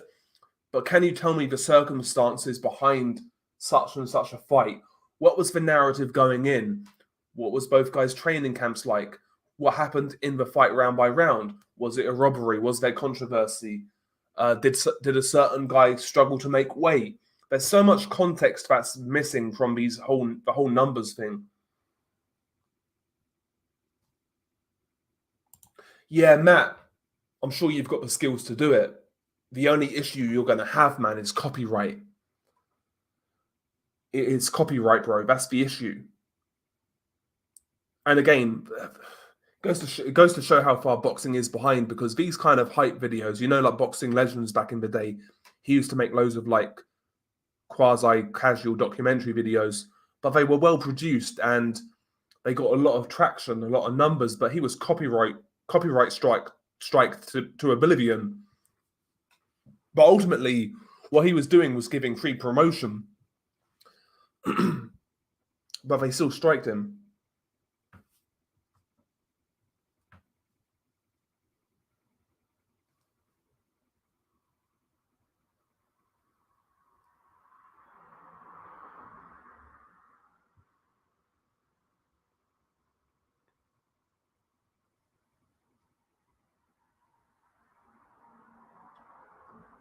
Boxing Librarian was LDBC at one point.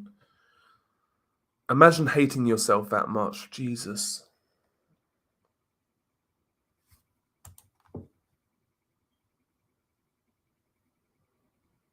Yeah, Boxing Legends was growing fast and big. Yeah, then they took him down. Yeah, boxing doesn't help itself. Yeah,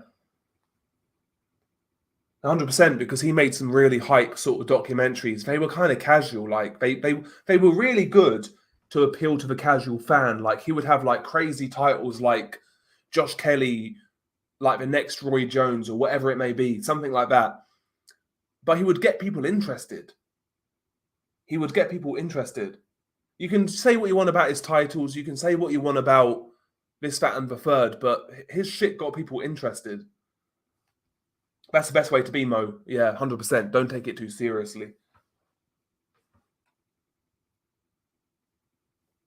How do you know, Saint? You're going to have to show me proof, bro. You're going to have to send me proof on like Discord or something. You're going to have to send me proof.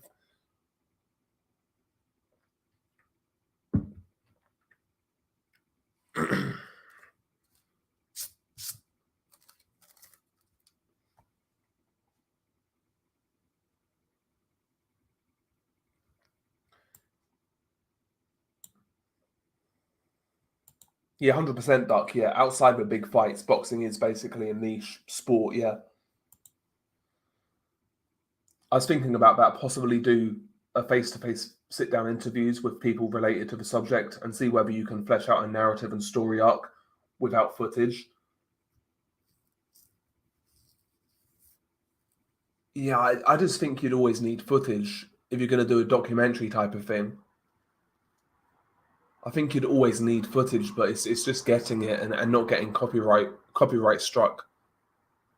Like I'd love to do like videos on like Edwin Valero, for example, like a career review slash life review slash how it ended type of thing, like a kind of darker documentary. But I don't want to. I can't do it without like getting copyright fucking destroyed.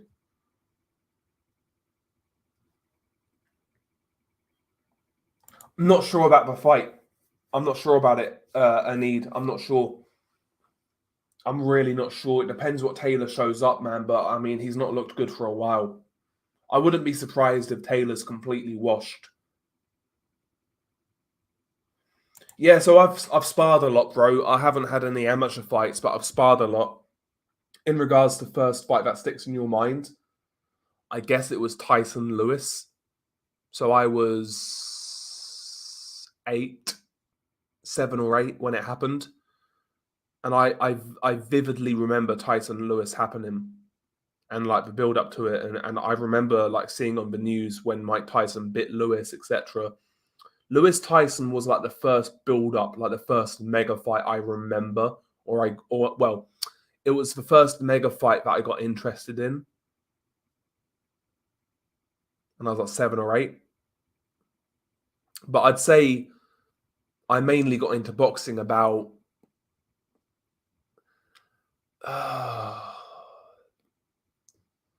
probably about 14, 15, maybe 2009, when David Hay was like doing his thing. Because I remember stealing the Value Hay fight on stream.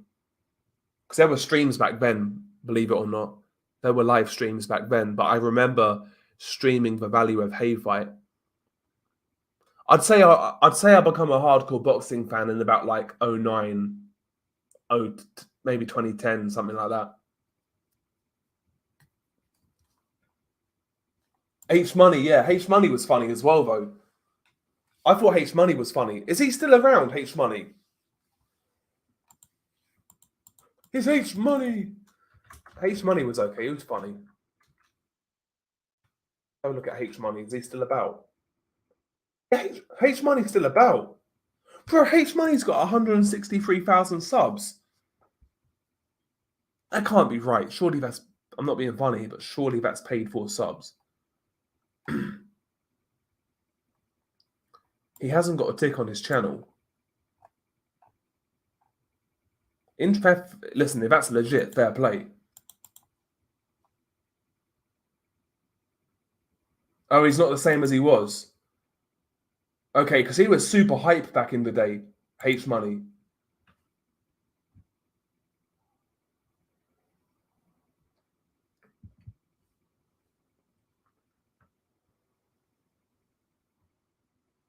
Yeah, exactly, bro. Listen, you can count like these old time fighters and acknowledge them for what they did in their eras, but like there comes a point where like sports science matters and the skills and techniques evolve, kind of thing. Like you can watch footage of Jack Johnson. Do you think he beats any heavyweights now? Like, let's be honest. Does he beat Joshua or Fury or Usyk or Wilder or whoever? Of course he doesn't.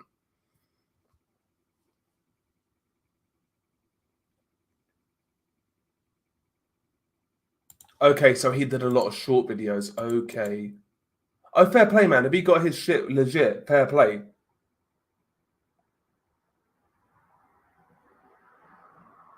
Fair play. Okay, yeah, so he's just put like a lot of training footage up, kind of thing, of fighters.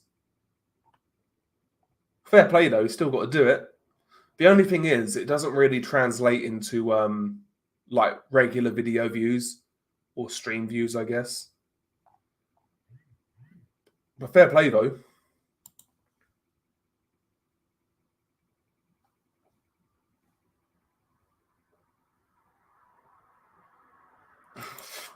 For boxing autist. Well, there is no context, it's just numbers, so it's pretty like apt, I'll be honest. There is no meaning. It's just a spreadsheet. There's no like soul in it. There's no context. There's no stories. There's no subtext. There's nothing else but numbers, bro. It's true.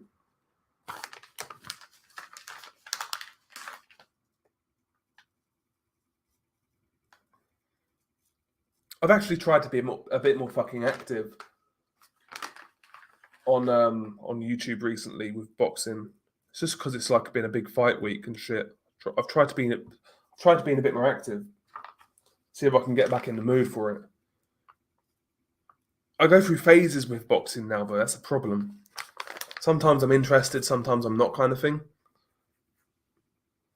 But this weekend's got me interested, so like I'll probably be like well into next weekend as well, like Catterall Taylor.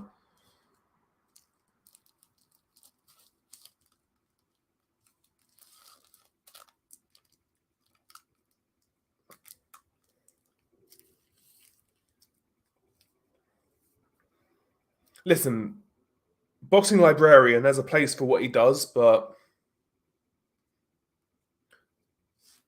there's a place for what there's a place for what he does, but I don't know. I think he takes himself a bit too seriously at times. I'll be honest, and he's a bit fucking condescending.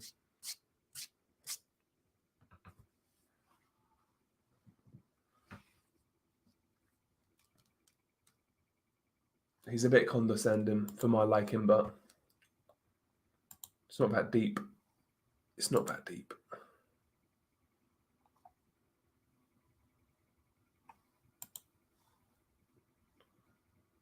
Okay, so yeah, okay. I get you saying. I'll have to take your word for it.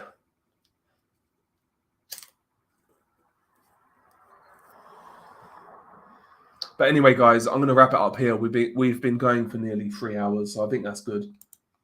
I think that's good. 3 hours is decent. But I'm going to wrap it up here, guys. I'm going to chill. I'm going to go to bed, I think. Fucking knackered.